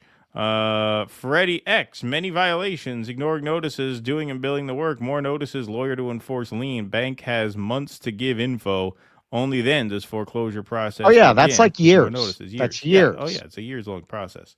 Yeah, absolutely. Stoop Sign says, someone named Spamberger shilling for Beltway Dems. Just makes sense. Haha, good one. Freddie X says, if you're not able to run the building at a profit, you capitalist genius, sell it to someone who thinks he can and go rent. Good one. Yeah. Thank you, Freddie. Yeah. Appreciate that. Okay. All right. We'll move right on along here to what's next? Oh, yeah, Marjorie Taylor Greene. Look at that. Speak of the devil. All right. So Marjorie Taylor Greene was asked about Sharia law. And, you know, there's a lot of speculation on where she's coming from, on whether this is all very calculated. This is what I would say overall. Even if she's making a calculated pivot, it's a little too rich, nuanced, and detailed for it not to reflect what she actually thinks. Maybe she feels like she can pivot now to what she actually thinks, but she's kind of striking out in all directions and picking some fights that it's hard to see as being to our political benefit given the lane that she's in. You be the judge. To speak with Marjorie Taylor Greene tonight, and I asked her one of the things I was worried about, which is all this Sharia law Muslim concern I see on X. Is it really in real life as well, or just on social media? And this is what she had to say. Oh, no, my constituents talk about the same problems that plague you and everyone on this call. I've never been to a town hall. I've never been asked about Sharia law at a town hall. I just haven't. I will tell you, I do think there's a paid social media influencer campaign going on X, because that's the only social media platform that I truly see it on. And there's a company called Influenceable. You can look it up. It's owned by Brad Parscale. He's registered as a foreign agent working for Israel. So he went ahead and registered months ago. And his company, Influenceable, has thousands of social media accounts on X. And so they run campaigns. I'm pretty certain that they're attached to my account, because I can post something on X and within 30 seconds, I can watch comments just unfold in there, and it's straight up hate against me. And so I check that out. I don't have a way to prove it, though, because there's no laws requiring these social media accounts to have to disclose who pays them, which I'm also trying to push. I wish Elon Musk would do it and force these accounts to be labeled a certain way or have a disclaimer. And I've been talking to people here in Washington about it. So that would be a hard thing for me to get done. But I think it's a lot mostly on X, and I think it is paid, and it's probably coming from Israel or AIPAC donors in the country. Damn. Well, there you have it. The voters in Marjorie's district are just like every other American. They're worried about healthcare, paying their rent, good future for their kids, and they're not living online. You know, I think we'd all be surprised if we just went outside and talked to people and realized that we have more in common than we think, instead of blah.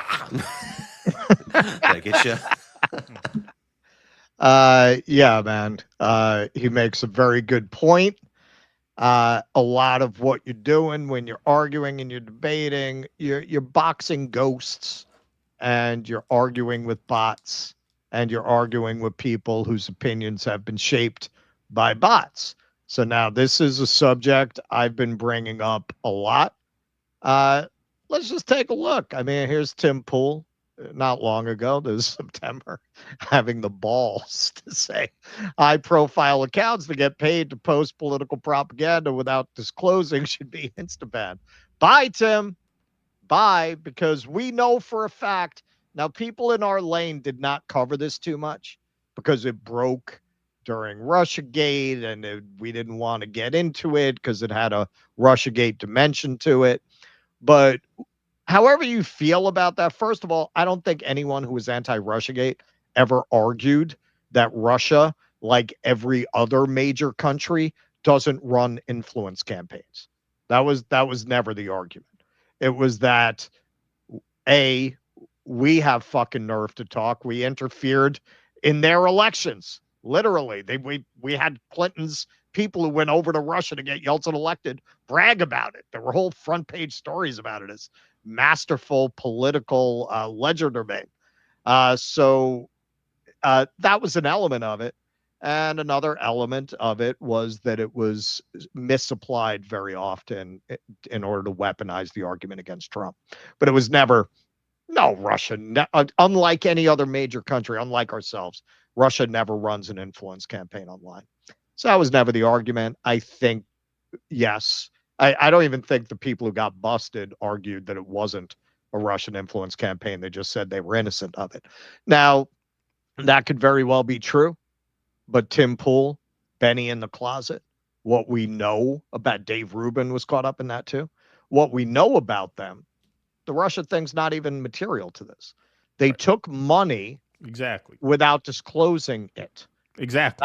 That's the material. I don't care if it came from Russia. Yeah, the It's Russia thing is not the relevant part. It's not relevant, but people in our space didn't get into this because we didn't want to feed the Russia gating.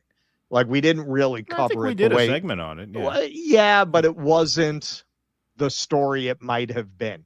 Let's put it this way: if that money had been revealed to come from Israel, it would have gotten a lot more coverage. Well, from obviously, our lane than it did. obviously.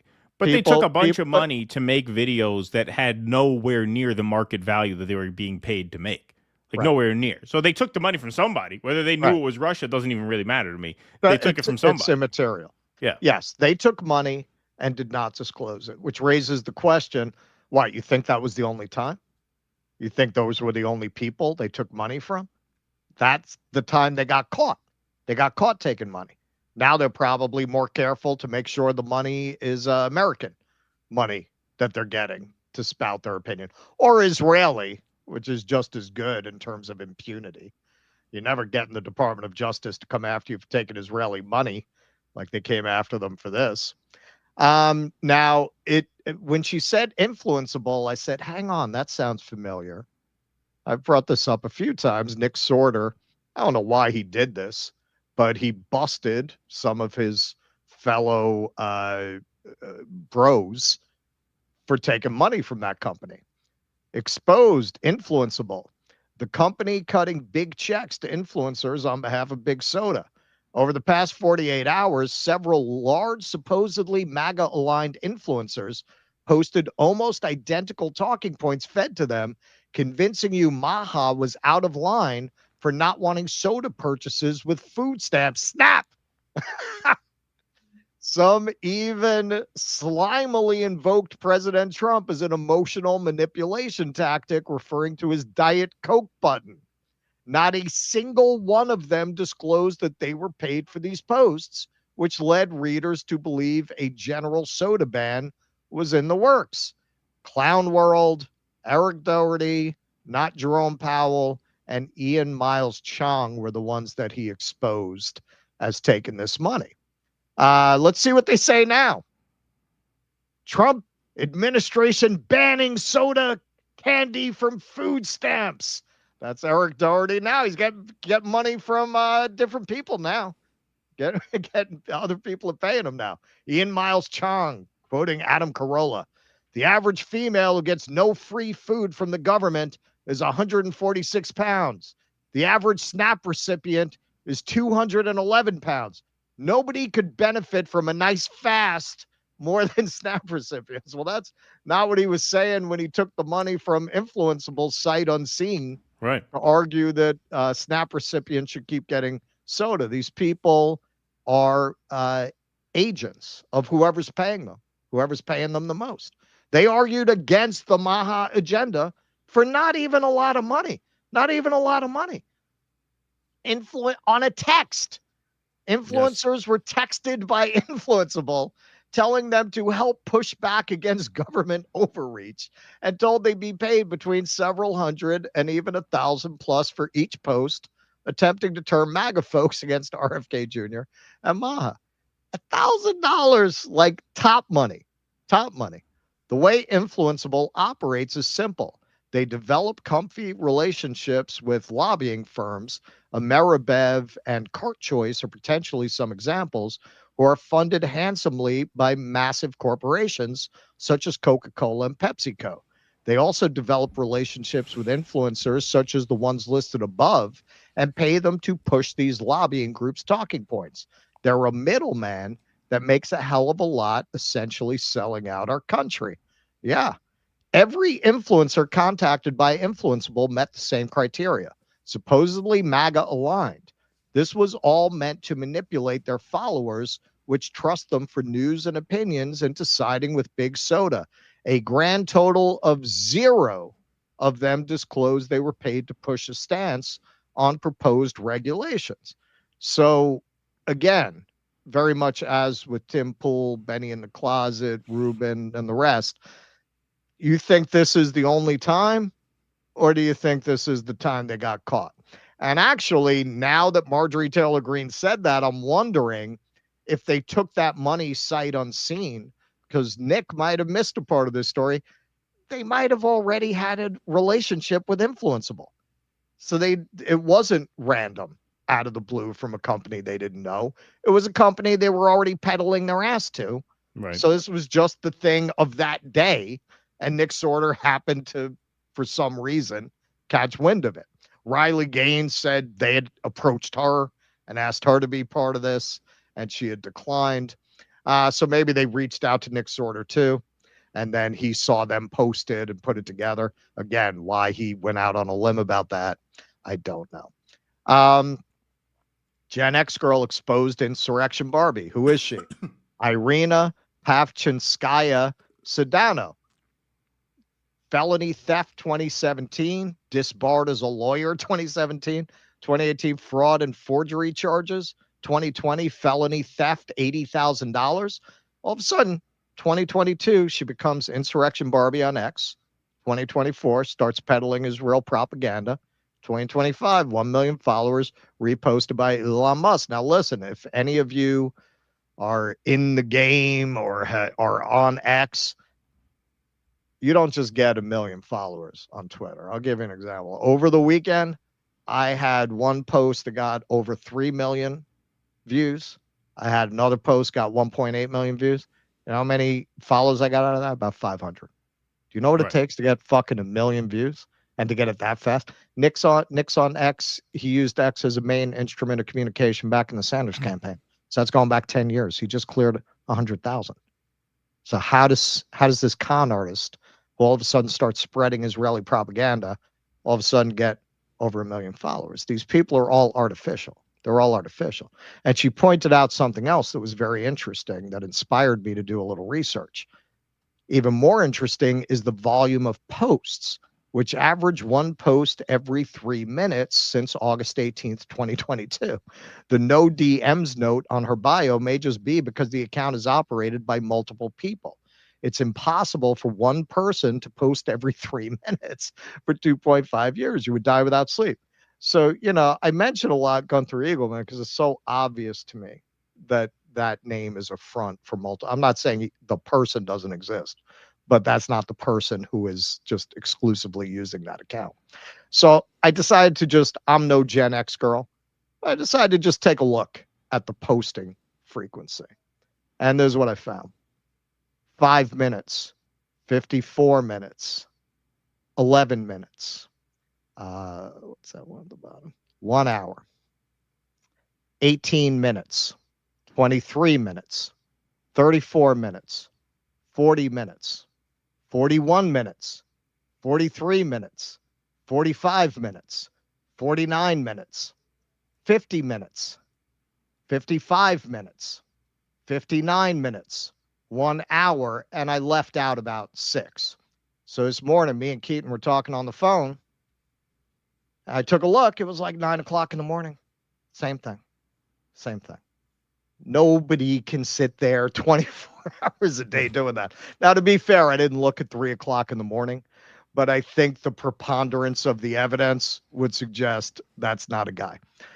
At this point, I wonder how many people don't know that. It seems like at this point, it's kind of like the WWE, where there's a that I know that you know that I know that you know that I know that wrestling's not real. But we're all going to pretend that it's real because it would kind of ruin the entertainment value if we just openly said, well, this is all fake, right? So we have to maintain this fiction that it's real because you get something out of it. You enjoy it, right? So you don't want it ruined. I think at this point, that is what a lot of this is. Like, does anyone really think Benny in the Closet or Tim Pool or any of these bigger accounts are actually just people expressing an opinion? There was a time, and there are still guys like us, which, we certainly don't take any money from anybody. And there are a lot of people like that. God bless them. But as soon as they saw that the center of gravity of the conversation was shifting to social media, the same interests that control corporate media bought the people who are in independent media. And their brand is that they're independent media, but they're just the new corporate media, very much being paid by the same people. And in many ways, just like people would talk about MSNBC drove my parents crazy, Fox drove my parents crazy. Now it's X driving their grandkids crazy, making them crazy. Just repeating these messages. So yeah, you go on X right now, it's gonna be Sharia law, Sharia law, Sharia law, Sharia law, Sharia law. And Marjorie Taylor Greene rightly points out nobody's actually talking about that. That's on X, and they're being paid. And there was actually a story that just broke today, in addition to all the stories we've already seen, about over $100 million that Israel is directly putting into social media campaigns in order to control the conversation. And she mentioned that. A lot of this money's coming from Israel, too. I think they decided it was a very noticeable pivot over the last few weeks. Okay, we can't get them to stop hating Israel, so we have to remind them they hate Muslims and get them focused on Muslims so they'll forget about us. It seems like it's a very conscious shift of tactics by the Zionists to get their paid personalities to shift over to playing on people's Islamophobia instead of talking about Israel directly. Yeah, well, I also think that like part of what has caused a certain awakening is the fact that this administration has just made people's lives so materially worse, right? With these draconian cuts and with playing around with the food stamps and the cutting of the healthcare, and now the exploding healthcare costs, and the fact that inflation has not come down, the fact that the job numbers are terrible, like all of this ICE shit, and yet hiring is at what, like a 20-year low, something like that. So nothing is getting materially better for people. Right.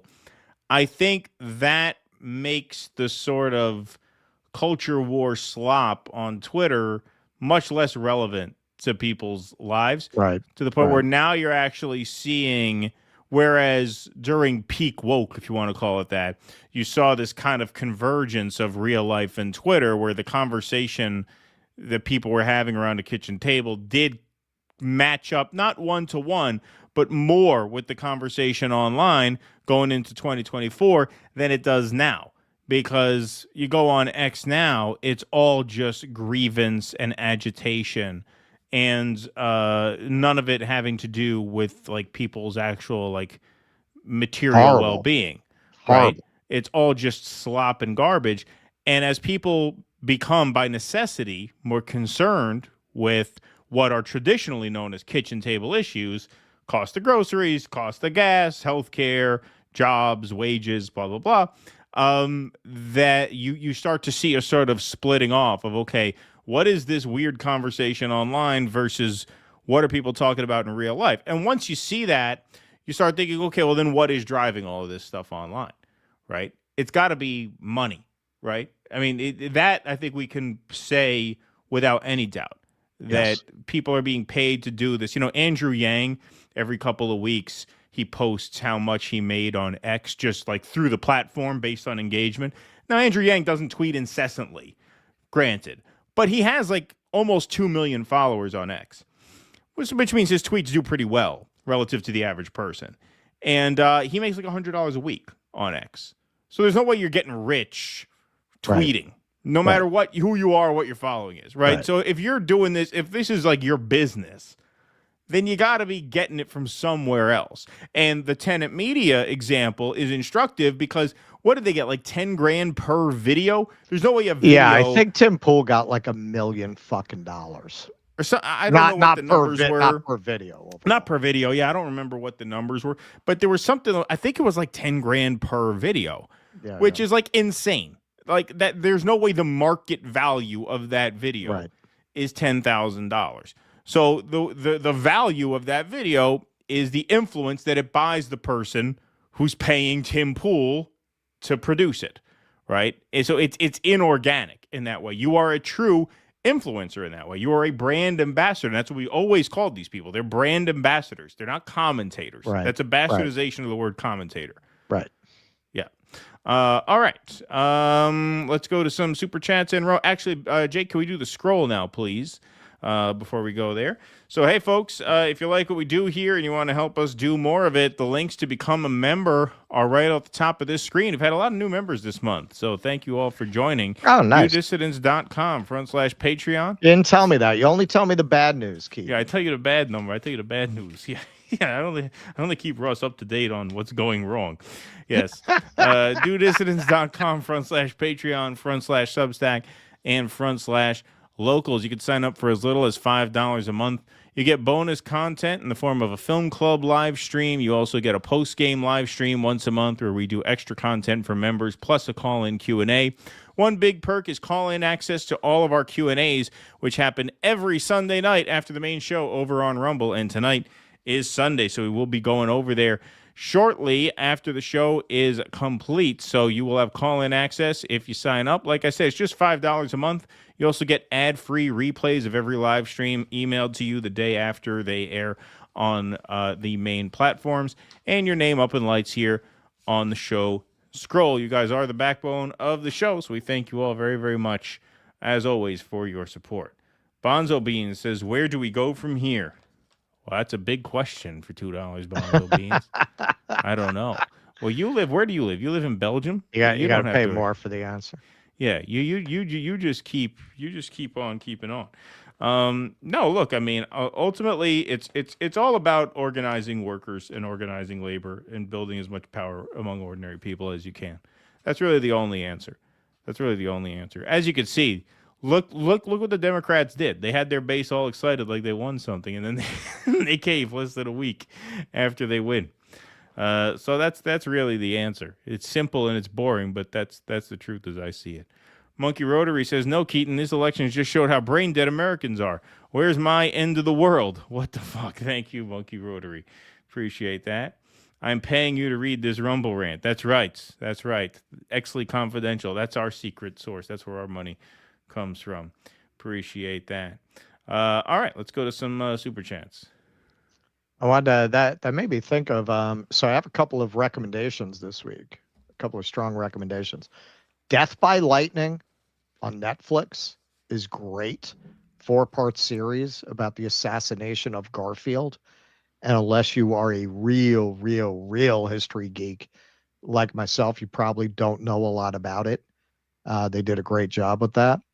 And also, what's the name of it? The new series from Vince Gilligan on Apple. Know what I'm talking about? No. I'll look it up. Very good. Okay, Kenman. Keaton's sweater is terrific. Looks cozy. Yeah, I Is told cozy, Russell Keaton? before we went on, I love this sweater. It's got fleece on the inside. It's great. It's very comfortable. Very cozy. This sweater is like a blowjob for your torso. Just comfort. All around. just warm and comfortable. Very nice. Very nice. Kuznetsky was saying Trump is the worst president in history, and I'm black-pilled. I very well think that might be the case because I think America had to get to this level of degradation to even have a president that bad. Like, I just don't think it was even possible until now. The country has to be at a certain level of decadence to have a president like that. Yeah. Race car, super sticker, $20. $20. Thank you, man. Kuznetsky was saying, Spock, I think I'm falling in love with MTG. Listen, man, she stays in good shape. She put up a video of her with the medicine ball, jogging and shit. Yeah. Brad Gilbert, MTG sheepdogging you into digital ID to kill bots. Well, it could be. Could be. Jessica Mai. What happened to your... did you hit something on your mic? Did you touch something? That cut. Yeah, you unplugged it. Now it's the computer sound. You must have unplugged it somehow. No, it's back in now. Where are you getting it from now? Computer. Testing. All right, hang on. Yeah, gotta check it. Yeah, for some reason. Now it's back. Right? Yeah, Yep. just back. I don't know why it did that. Okay, so Norm door knocked for Mamdani. Norm is mad over a secret meeting he had and thinks he is going to back down. Have Norm on to spill the beans. Well, yeah, he's going to back down. You want more? Should we? No, we'll leave it. We'll do some more in a few moments. I do want to, while we are paused here. Actually, let me make sure I can do that. I should have paid more attention to that. Yes, there we go. Now I got it. Okay. Yes, while we are paused here, I do want to bring to your attention a new album from our longtime sponsor. His name is John Cote. He's got a 34-song album called A to Z, Songs from the Tape Deck. Features several originals as well as covers.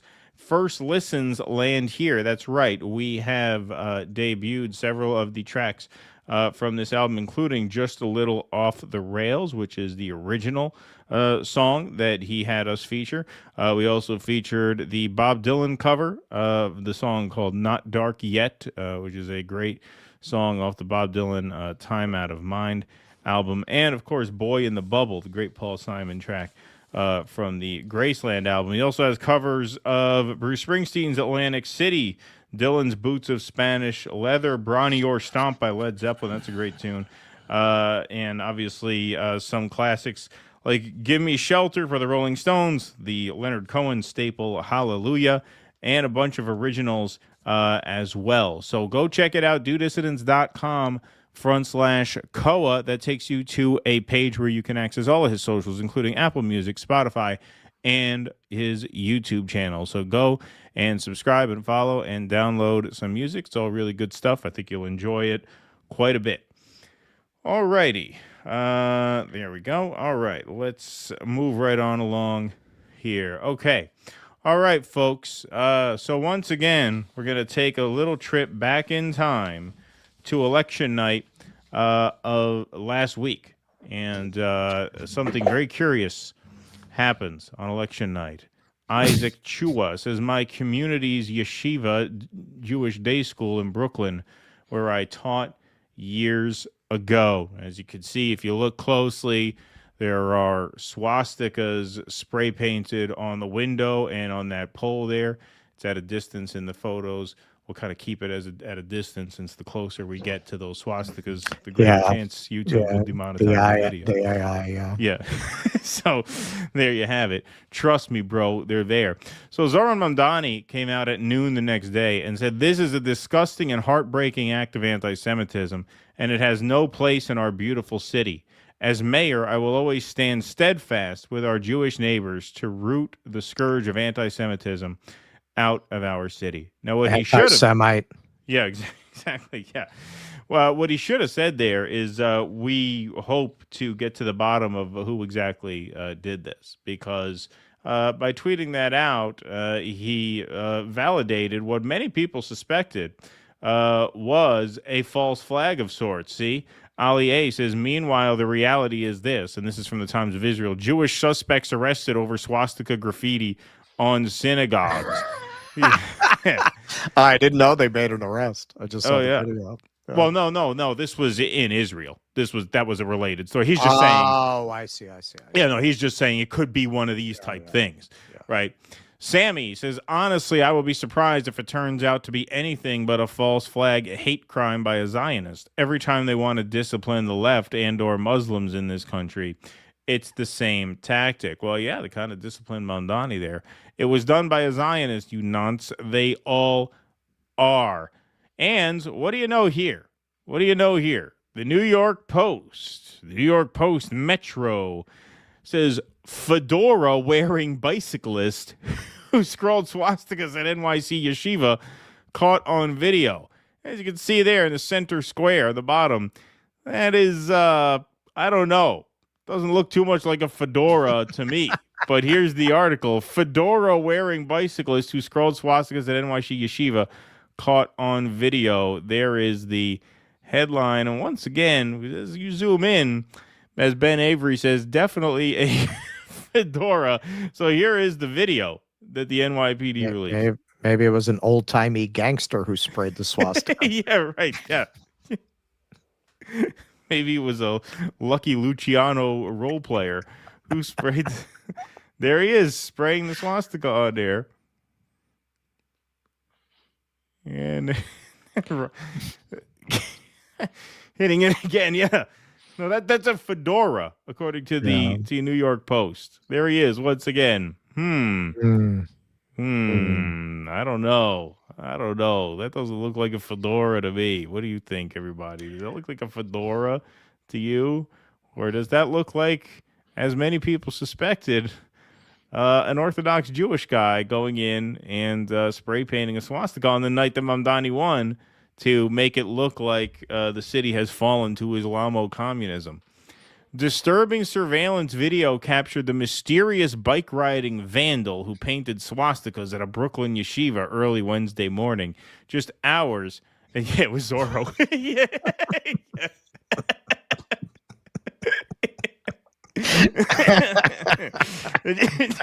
just hours after socialist Zohar Mamdani's mayoral win.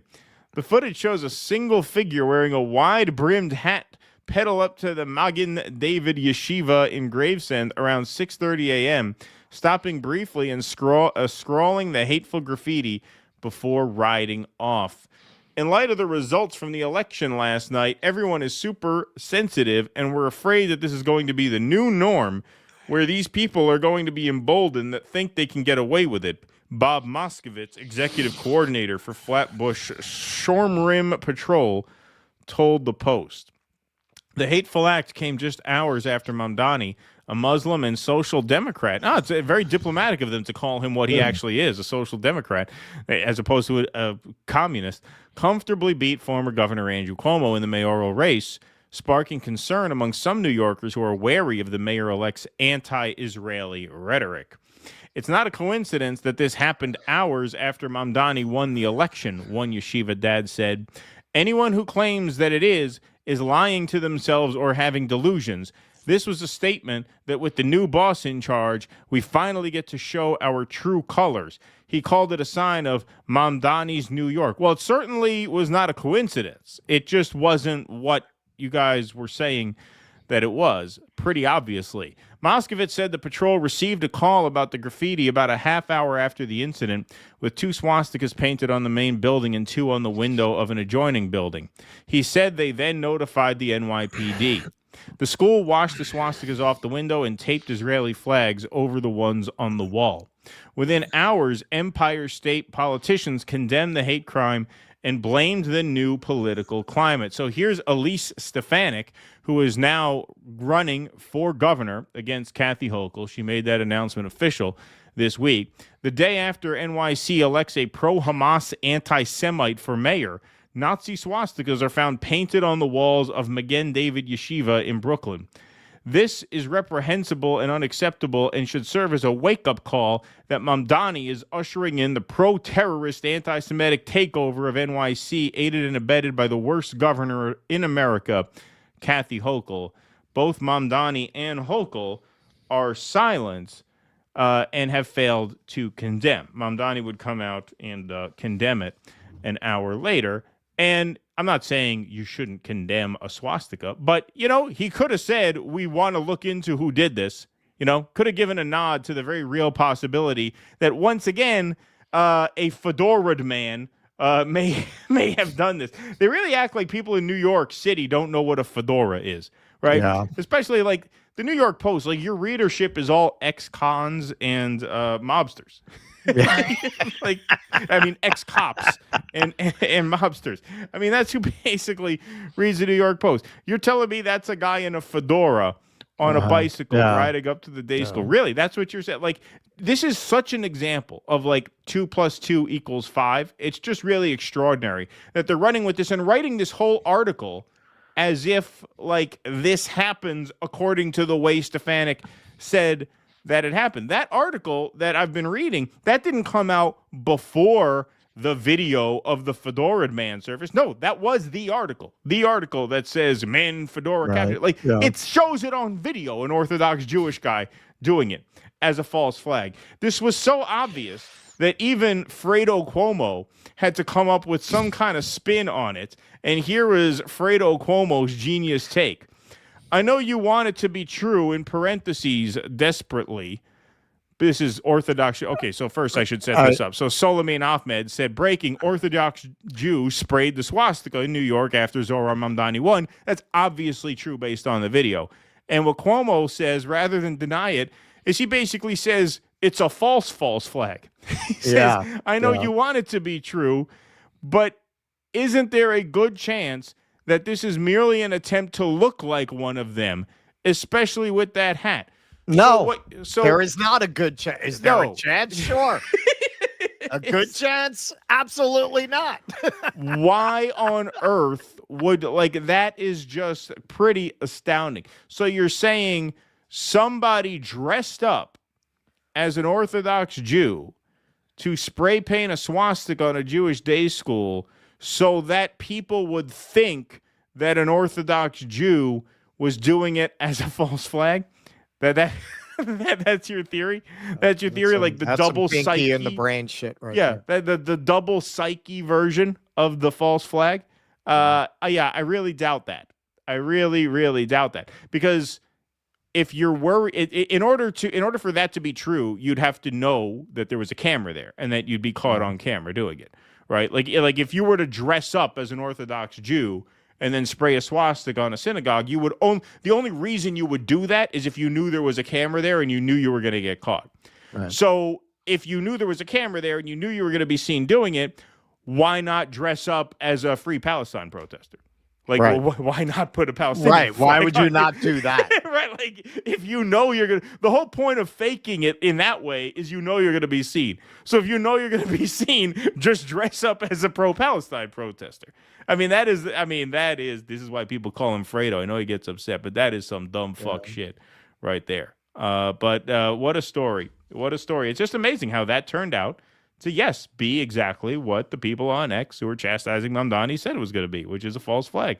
It's a false flag. And, he should know next time, if that happens when you're mayor, you don't just come out and say, well, this is a horrible, the scourge of it. No, you say, we're going to look into this and find out who did it. Who did it. If it's a Zionist who did that, they're going to be held accountable for it. Yes, I don't think he has that kind of balls, honestly. Like, not the person who kept Tish. Like, he could turn around. He could have turned around and said, well, Tish has been a strong opponent of the right of protest. I don't think that's appropriate. This is America, people. He didn't do that.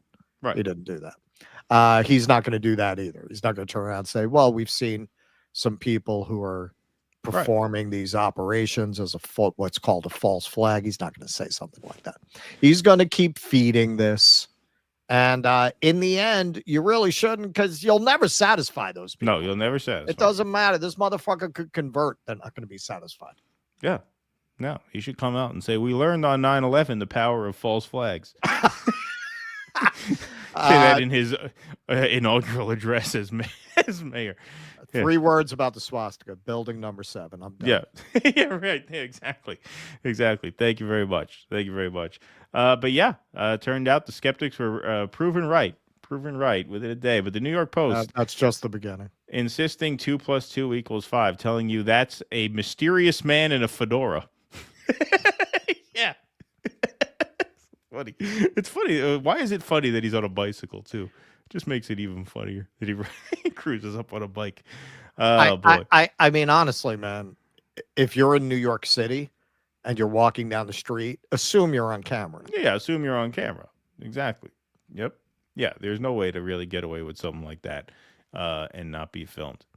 Peanut Botticelli says the algo is pushing a peculiar type of Islamophobia, one that somehow sees no problem with the West having just installed an al-Qaeda leader as dictator of Syria, who just happens to be Zayal. Well, that's it. Yeah, exactly. I mean, that's the other thing. That's how manipulated it is. Yeah.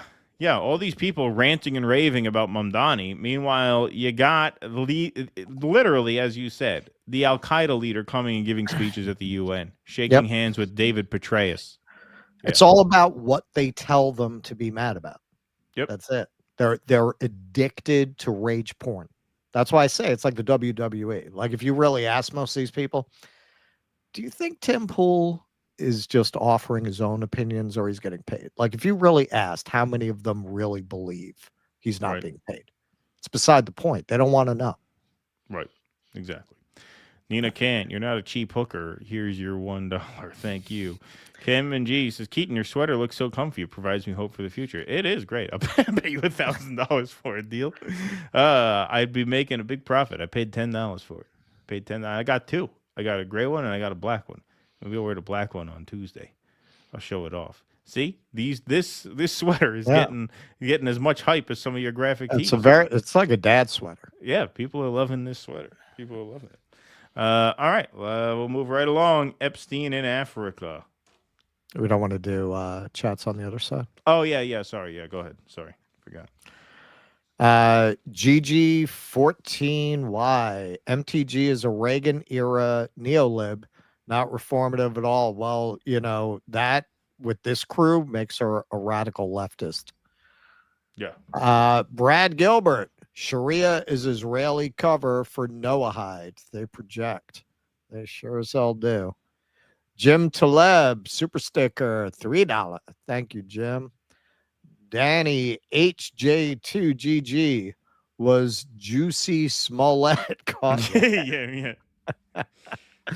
All right. We want to go on? Yep, let's go on. Let's do it. All right. So is Epstein? Yeah.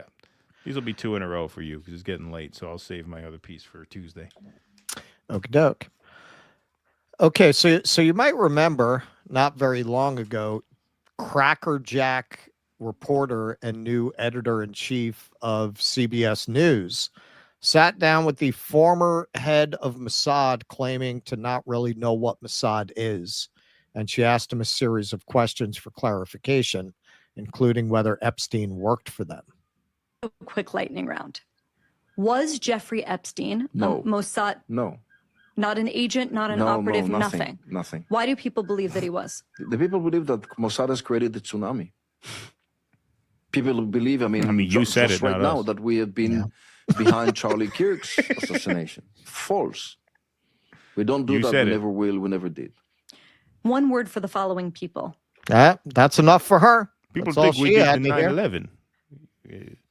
People think we had the People, art students following Thailand's the still very hijackers. angry at us about the tsunami. And Alan Dershowitz also reassured everyone.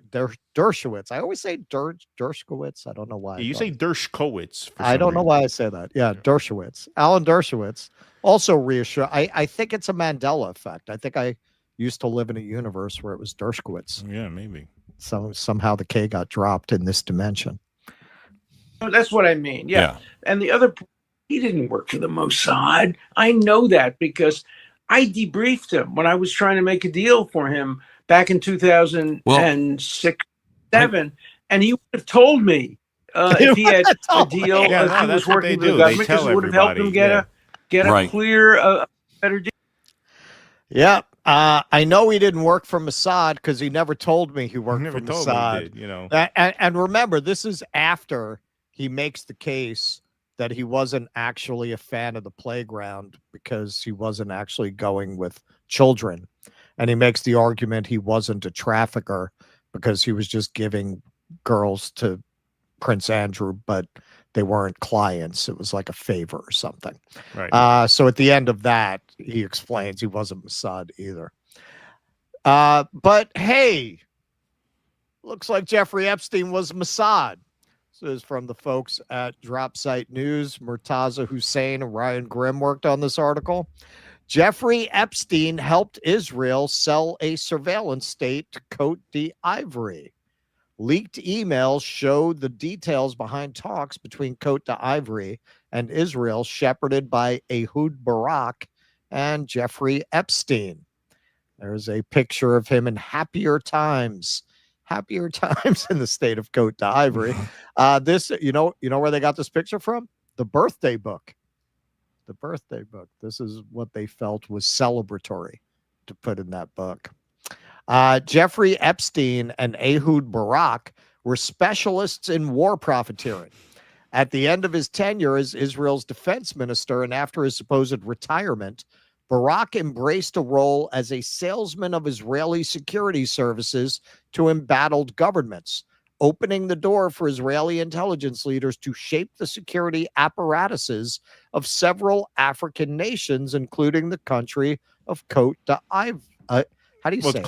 It's Cote d'Ivoire, but it's Cote d'Ivoire. d'Ivoire, but it means the Ivory Coast. So that's what it is. So it is Ivory. Yes, the Cote d'Ivoire or the Ivory Coast. Yes, in West Africa. Yeah. Quietly facilitating these efforts was Jeffrey Epstein, who died in jail in 2019. Epstein wrote at one point to Barak, quote, "With civil unrest exploding and the desperation of those in power, isn't this perfect for you?" Barak replied, "You're right in a way, but not simple to transform it into a cash flow.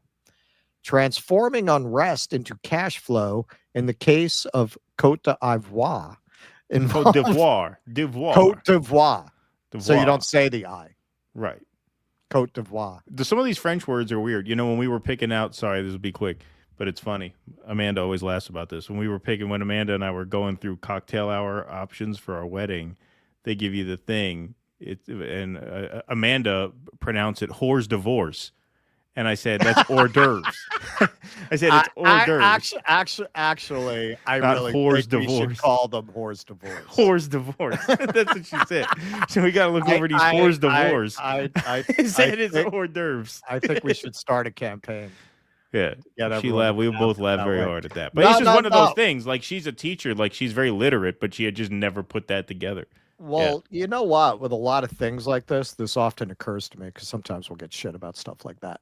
Yeah. You know, like if you've got a like news operation, there are people whose job it is to brief you on those things. Yeah, we don't have that. We don't have that here. Maybe we should. Maybe we Yeah. should. We should hire Ellen. Ellen would love to do it. She should be the dissident's literacy coach. Now, bless your heart. I know Yeah. you think it's Cote d'Ivoire. It's d'Ivoire. d'Ivoire, darling. d'Ivoire. Cote d'Ivoire, right? We're good? Yeah, Cote d'Ivoire. Yeah, you got it. There we go. Involved brokering deals between the Israeli state and the embattled West African nation. You know, if we ever run for office, they're going to clip that. Yeah. How can you trust them with Yeah. a nation? You can't trust them to pronounce Cote d'Ivoire. The two men worked together as a conduit for Israel's intelligence sector in Cote d'Ivoire, where Barak was welcomed as a representative of the Israeli government even after leaving public office. Epstein helped Barak deliver a proposal for mass surveillance of Ivorian phone and internet communications crafted by former Israeli intelligence officials. As in Mongolia, Epstein and Barak's private deal-making evolved seamlessly into an official security agreement between Israel and Cote d'Ivoire in 2014. Since the agreement was signed over a decade ago, President Alassane Ouattara, I'm going with that, has tightened his grip on power, banning public demonstrations and arresting peaceful protesters. He's a great man, that Alassane Ouattara. He's, very strong. He keeps everything in control. If we had that here, we could take care of all of our problems very quickly. But I think the Constitution doesn't let me. That's what they tell me.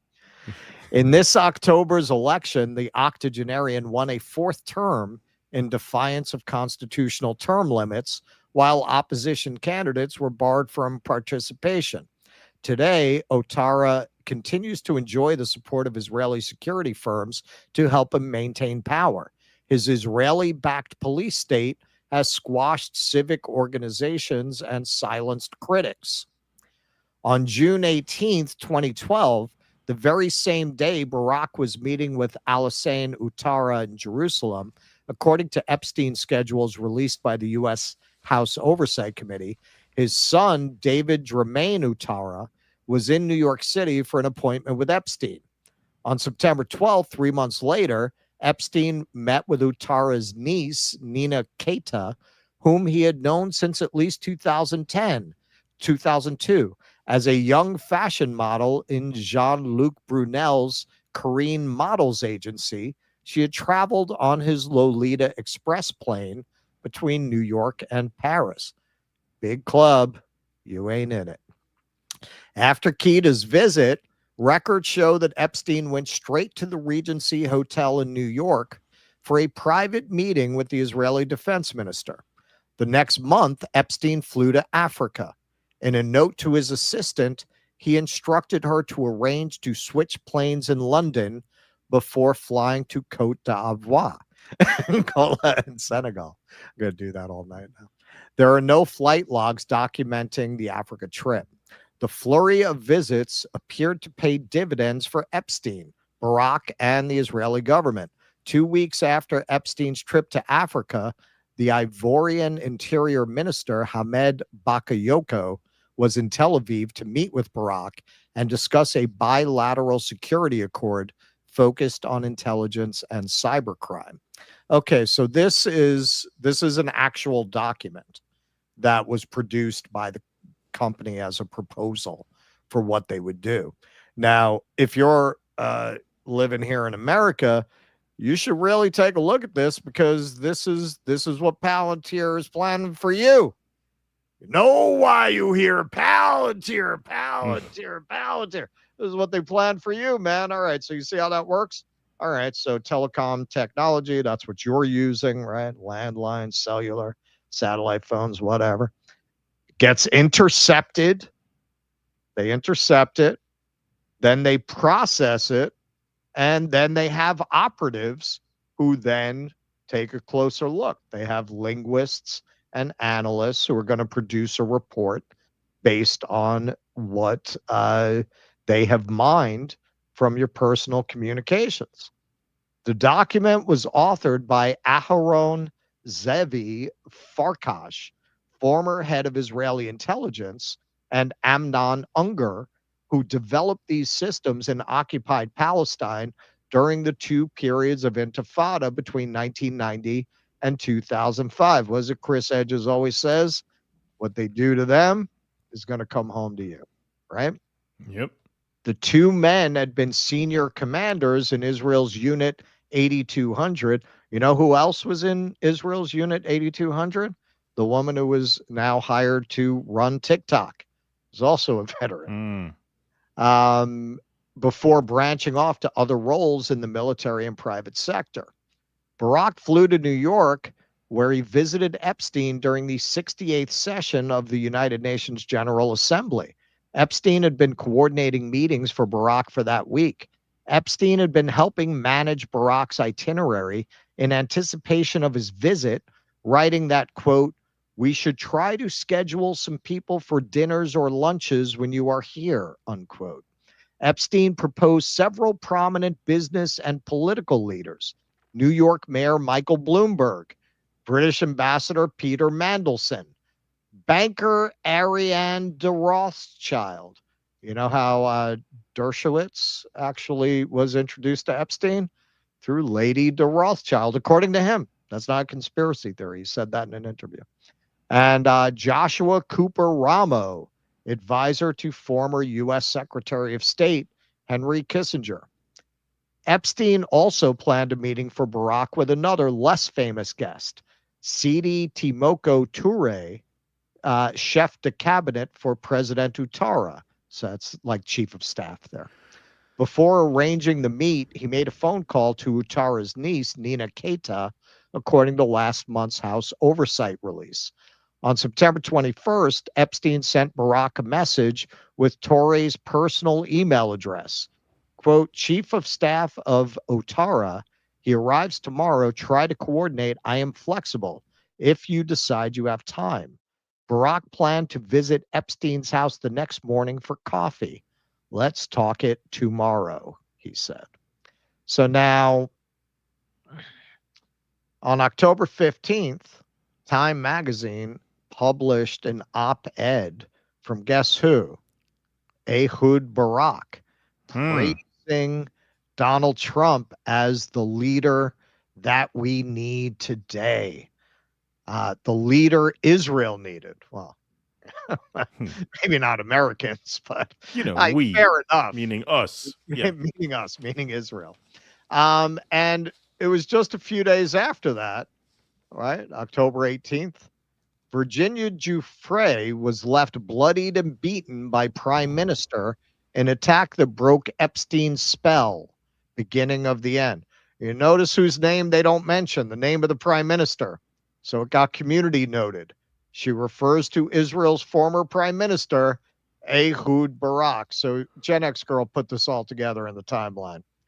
October 15th, former Israel PM Ehud Barak writes an op-ed in Time about Trump titled "The Leader Israel Needed." October 19th, Fox News omits the name of the PM that left Virginia Giuffre bloodied and beaten. October 20th, X users correct Fox's title, adding that it was Israel's PM Ehud Barak. Marjorie Taylor Greene, to close it out, this might keep the House out of session throughout next year, of course, making a sly reference to the fact that they have not seated the newest House member, because if she is seated, that will give them a majority to vote to release the Epstein files, which they are living in terror of for obvious reasons. This is an incredible story of just the criminality of these people and the impunity with which they operate, and just the pure fucking evil of them. Like, look at this exchange. This looks like an opportunity to make money. Right. Like, what evil, disgusting people these are. And what do you think? That's just them? You think that's not the point of view of our leadership class in general? This is why I cannot emphasize this enough. This is why they spend so much money and time on propaganda. They need to distract you from the fact that you are ruled by evil criminals. And that's not partisan. Doesn't matter who's in charge. There are Democrats involved with Epstein, and there are Republicans, and there are everything in between all over the world. You are ruled by psychopaths and criminals, because psychopaths have an advantage in the quest for power. They have no morals. Right. So a lot of psychopaths end up very powerful people. Not all psychopaths are, a lot of them are, very high functioning, right, and just completely unscrupulous, amoral people who sees fighting in an African country and says, "Oh, here's an opportunity to make money." Well, the same kind of people who beat the shit out of and assault women, right? Same exact kind of people. And then you got outlets like the New York Post that, when it's Bill Clinton, are going to scream, "Oh, he was seen on the Lolita Express." And when it's the Prime Minister of Israel, will hide the name in their headlines. So most people won't read the article anyway. They'll just see the headlines. Let's not say what Prime Minister it is. There are so many people who pose as moralists who are complicit with the worst people on earth. And that is why all of these outlets, the New York Post, independent media, largely, they're all paid, man. They're all controlled opposition, pretending that there's some kind of fight going on, when really, man, it's Epstein's world. You're just living in it. Epstein was the tip of the iceberg. Epstein was the one where it was so over the top that people found out about it. For everything like Epstein that you find out about, there are 10 things like that going on that you never hear of. Well, yeah. And in Giuffre's case, obviously, because of her accusations against Prince Andrew, I think when the New York Post types Prime Minister, I think they're hoping that people figure, well, it was an English Prime Minister, right? Because there's that association in their head. So, yeah, no, it's just absolutely shameless. But, yeah, I mean, this report, it's a smoking gun, not that we needed one. But I mean, how do you explain that? How do you explain that? Oh yeah, if no, he wasn't working for Israel. No, he wasn't working for Israel No. at all. No, that's just hype. That's yeah. And look, what Marjorie Taylor Greene there says, she takes a sarcastic dig there, but it's true. I mean, look for all the stuff, and this is. I mean, it's bigger than just what the electoral consequences for Trump and the Republicans are. Like as you said, it's bipartisan, right? I mean, the connections go a lot deeper than that. But just if we're talking about like short-term consequences, like we talked today about the affordability, about the shutdown. We have a piece about the Latino vote, which we're going to do on Tuesday because it's kind of a bigger one. But, you know, this Epstein stuff, this could just be game over. Like, if this comes out, this could be it. This could be everything right there. Not just for Trump. I mean, I think it'll be very damaging to Trump. He's certainly acting like it will be. I mean, I've never seen him act guiltier in his life when anything comes up than the Epstein stuff. But a lot of people could go down with him, including a lot of Democrats and Republicans. So, you know, this is a time bomb of sorts for God knows how many people. But, you know, you see a report like this come out. I mean, it's nothing we couldn't infer. But, you know, when you see actual hard evidence like that, it just makes it all the more absurd. This claim that there is no Epstein. Oh no, Israel of course connection. He's not a Mossad agent. Yeah, No, exactly. of course not. Exactly. All right. Why don't we do some super chats and then I'll do some Rumble rants. Okay. GG14Y. MTG is a Reagan. Whoops. I didn't. We didn't clear them out. Star them. See, I yelled at Jake. That was my bad. No, it was. karma. I think it was me. That was all I was doing was unstarring them. Yeah. All right, I got it. There we go. Dorian Marquis. The vandal was Isaac from Children of the Corn. Good one.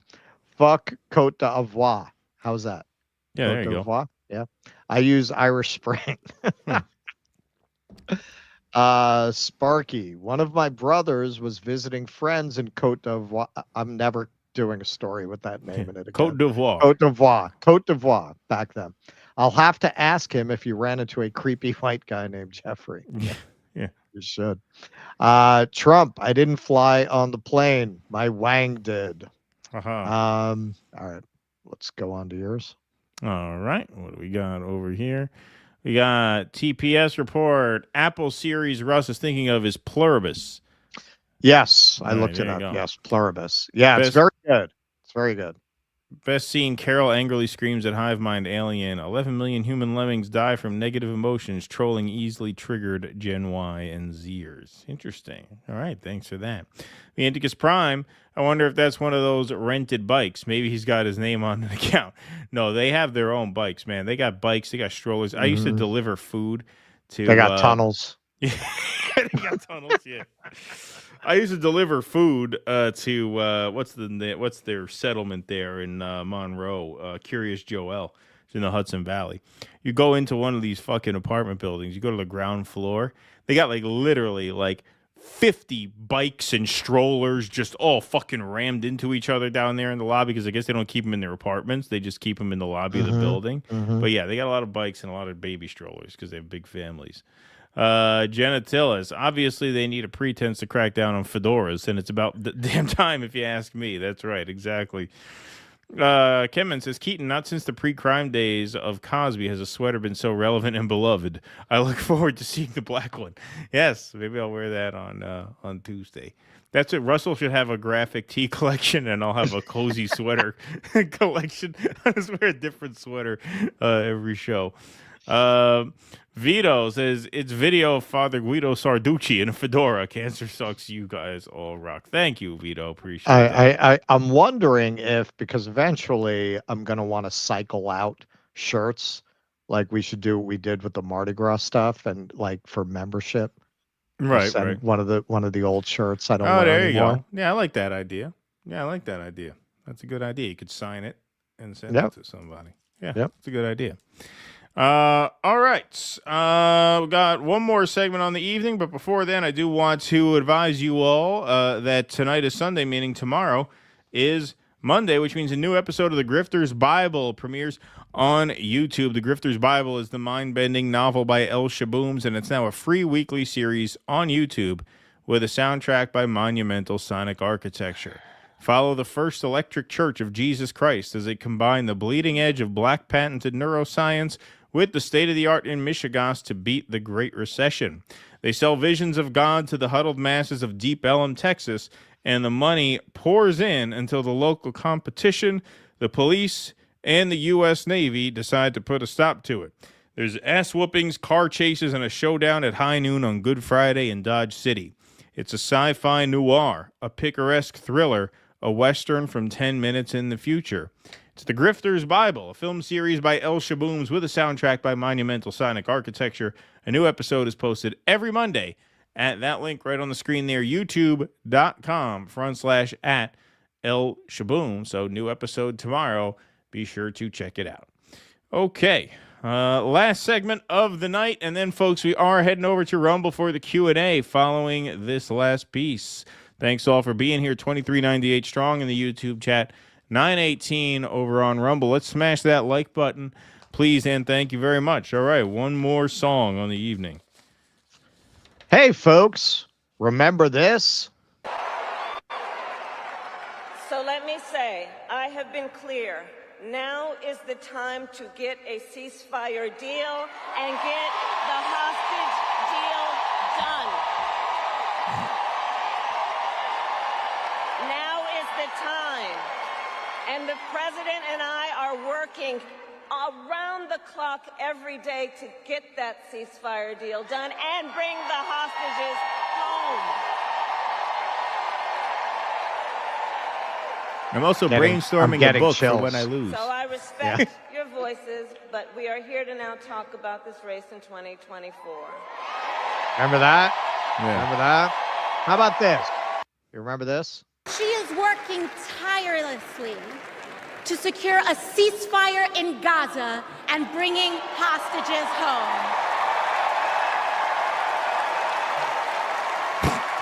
Some crowd there. What do you call being on message? I see a leader. She sees a leader. Okay, and not to be outdone, here's Anthony Blinken in the last 2 weeks of the administration. This is January 5th. If you remember, he kind of made the rounds doing a kind of legacy tour, and he was asked about whether he's afraid he's going to be remembered for having overseen a genocide. Secretary Blinken, worry that perhaps you have been presiding over what the world will see as a genocide? No, it's not, first of all. Second, as to how the world sees it, I can't fully answer to that. But everyone has to look at the facts and draw their own conclusions from those facts. And my conclusions are clear. All right. So it's pretty obvious that he got really nervous at that question and that he's lying. And now we have the proof. Biden discussed potential Israeli war crimes in Gaza. He kicked the can to Trump. Blinken was actually very worried about being prosecuted for war crimes, as were many people in the cabinet, according to this article. In the final weeks of his administration, President Joe Biden personally considered new American intelligence about Israel's devastating offensive in Gaza that prompted concerns that American and Israeli officials were violating U.S. and international law, then rejected suggestions from advisors to reduce American involvement in the war, 3 former U.S. officials told HuffPost. The intelligence reporting described Israeli officials' own view of whether their treatment of Palestinians through large-scale attacks and severe limits on humanitarian aid was illegal, 2 former officials said. Quote, this reporting probably called Israel's legal compliance with U.S. law more into question with anything we'd seen previously since the war began in October 2023, a former senior official said. Another said the material, quote, showed how aware the government of Israel was about the illegality. Lawmakers, government experts, and humanitarian groups had by then repeatedly argued to the Biden administration that Israel was violating Section 620I of the Foreign Assistance Act, which bars U.S. weapons for countries blocking U.S.-funded aid.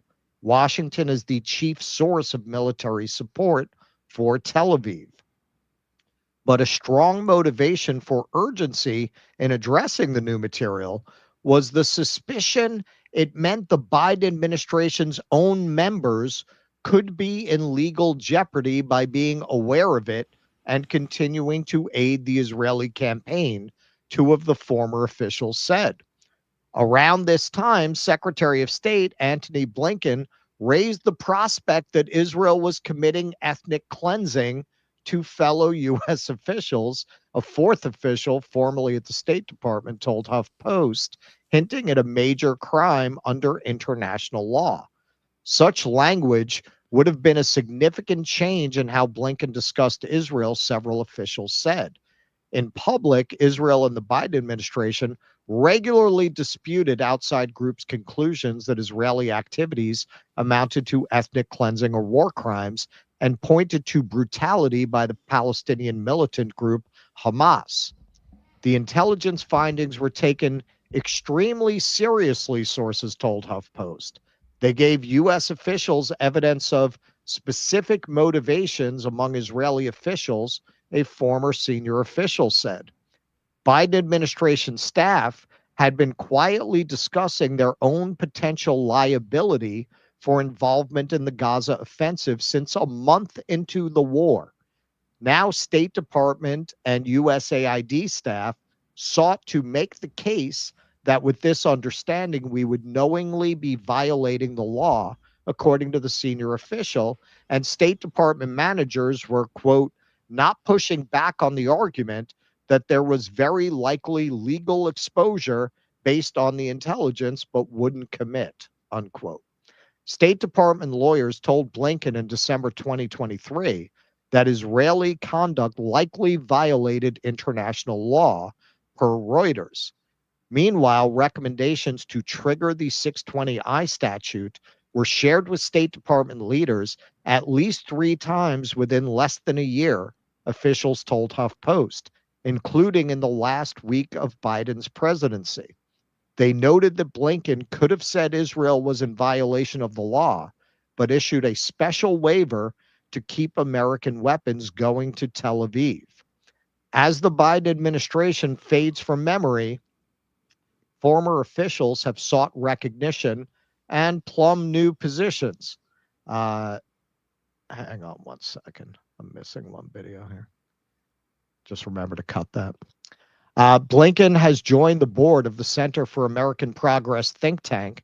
Jake Sullivan and Brett McGurk have positions at Harvard University and respectively a podcast with Vox Media and a commentator position at CNN. Few of those officials have publicly addressed detailed questions about specific decisions they made during the Gaza war. Okay, so imagine the Jake Sullivan podcast. Imagine what that is. Imagine who would listen to that. It's the only podcast where you actually look forward to the ad breaks. Yeah, exactly. So yeah, they knew, Blinken knew, and that's why he gets so nervous in that interview. He's what they're all worried that the ICC might come for them. The article deals with that there may be countries they're not able to travel to. There are certain countries that take the legal view that grave crimes against humanity can be prosecuted by anybody, that they don't need any kind of warrant. They'll arrest you if you're in their country. They're worried that that might be their future. Of course. But of course, the club protects their own. When you hear, and this is where, the largely right wing, unfortunately, attack on these Ivy League schools. There's some grain of truth in it, very much like the anti-woke thing. It's obscuring the bigger picture. Yes, Harvard is a breeding ground for well-connected criminals. Jeffrey Epstein had a fucking office there. That's right. It had an office there. My compatriot here believes we should go full USSR and turn these places into like sheep barns, which, I could definitely be talked into. Yeah. Here's Ro Khanna, who was definitely better than many of his peers during the Biden administration about Israel, but nowhere near where he would need to be vindicated for his behavior during that period. But like I think we're going to see from a lot of people, he's trying now. He is trying now. To start with the truth, President Biden mishandled Gaza. He was wrong. Huh. Yeah, it would have been awesome if you said that 3 fucking years ago. Yeah. Because it was pretty obvious then that he was wrong. It was obvious to us. We're a couple of schmucks. Why Yeah. wasn't it obvious to you? You seem smarter than us. Why didn't you get it? We should never have given a blank check. There were 37 Democrats who voted against the $14 billion aid to Netanyahu. That should have been every person in the Democratic caucus. Those who voted for that aid made as much of a blunder as those who supported the war in Iraq. We need to have moral clarity going forward. We need to say no military sales to Israel and Netanyahu and get on Delia Ramirez's No Bombs Act. We need to say that we will recognize what the UN, what the ICJ is recognizing, that what happened there was a genocide. We need to say very clearly that the United States should follow 150 other countries and recognize Palestinian self-determination and a Palestinian state with a secure Israel. With a secure Here's what Israel. I know. With a secure You may Israel. disagree with where I stand, but young people are tired of the platitudes. They're tired of people saying, we want peace. Platitudes like Israel has a right to continue to exist as a apartheid ethno-state that by definition will not allow a peaceful Palestine to coexist alongside it.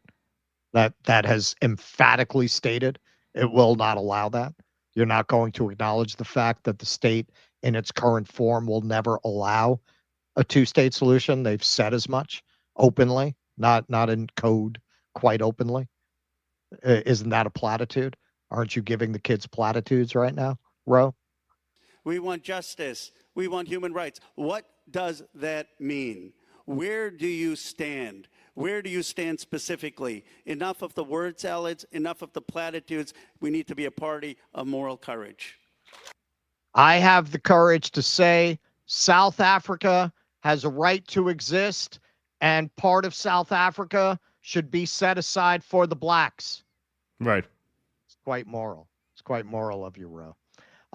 So this definitely calls to mind the oft-quoted words of Omar El-Akkad.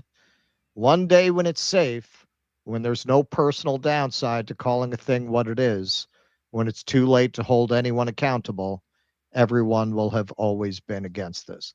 I would file what you're seeing now as that. You know, what occurred to me when I was putting this together is I'm not going to say never. We've been doing this show for many years.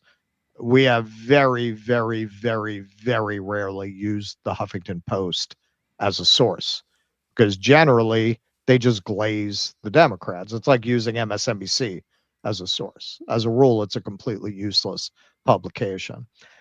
We predicted this, many people did, that as they got some distance from the administration, they were going to try to blame Biden for all this. They were going to throw Biden under the bus. I think that's why HuffPost now would publish something like this, because whoever's thinking about running for president in 2028 does not want the Biden administration hanging around its neck. They want to be able to say, yeah, the Biden administration made a lot of mistakes. The line that Ro Khanna is pulling now. And you know what? All of the MSNBC pundits are going to spin that as brave truth-telling rather than cowardly after the fact admissions for political advantage, which is exactly what it is going to be. But in that article, also, they make it quite clear Biden had these meetings where the legal people brought to him, yeah, no, they're committing genocide. And he decided to kick it to Trump. And another point that the article makes that I think is very, very important, particularly if you are post-duopoly, if you move past both the parties, it really illustrates how the sins of the Democrats empower the Republicans. Because if the Biden administration had invoked 601I, it would have made it difficult to impossible for the Trump administration to ship them arms. Because now everyone is guilty of war crimes in America. Like once that was acknowledged, you could not do it. The dance that they dance, the way they get around it, is the lawyers don't commit and they don't acknowledge that that is the case. Because once you acknowledge it, that's it. You're admitting liability going forward from that. So they just do this dance where the lawyer's like, well, could be, we really don't know, in order to give them enough space to plausibly deny knowledge of war crimes. Now, if they had actually invoked it, which they could have done, the election was over. They could have done that in January. Right. They didn't do it. They didn't do it. They punted it to Trump. And what did Trump do? What did they think Trump was going to do when he came in? This is where the lesser of two evils argument falls apart, because you put these guys in, and the way that they wielded their power just teed up Trump to do everything he's doing. They could have stopped him. They wouldn't do it. Well, no, because, well, first of all, I mean, they are just, I mean, Blinken is a committed Zionist. So is Biden. And I think also to do it would have been to admit guilt and admit fault, right? Because they would have had to. I mean, you can't hamstring Donald Trump without admitting that you should have hamstrung yourself, right? And that you should have stopped sending these arms sales, right? And they weren't prepared to do that. In terms of this article, this guy here, this what's his name? Akbar Shahid Ahmed. He's the guy who wrote, I don't know if he broke all of them. I think he broke a couple of them. Remember there was that wave of State Department resignations that happened like shortly after October 7th. He broke a lot of those stories, and I'm sure those are some of the, I would venture a guess, that those are some of his sources for this as well, or some of the State Department people who he had contact with when they resigned. And boy, do they look smart now that they got out of there, right? Because if you look now, according to this reporting, the internal conversations are that these people were all afraid that, you know, their lives at the very least are going to be made much more difficult by the fact that they oversaw this genocide. Because, yeah, I mean, we're not party to the ICC, but a lot of countries that these guys like to go to are. Yes. You know, and these are people who make a living, you know, giving speeches at X and Y convention in this country. They work the circuit, right? So this could really fuck them up, and it should. I mean, it was just absolutely despicable. And you know, the reporting, I think the Huffington Post, no, was it the Huffington Post or Dropsite? I think Dropsite had this one earlier this year, where we found out that Biden never asked Netanyahu for a ceasefire. For all this talk about how they were working tirelessly for a ceasefire. No, they were not. No, they were not. In fact, they never even asked him for one. Right. Never even asked him for one in all those meetings. None of it. So, excuse me. No, I mean, look, I think there's a mixture there of just like ideological commitment to Israel. We know Blinken is a diehard Zionist, and Biden has described himself that way as well.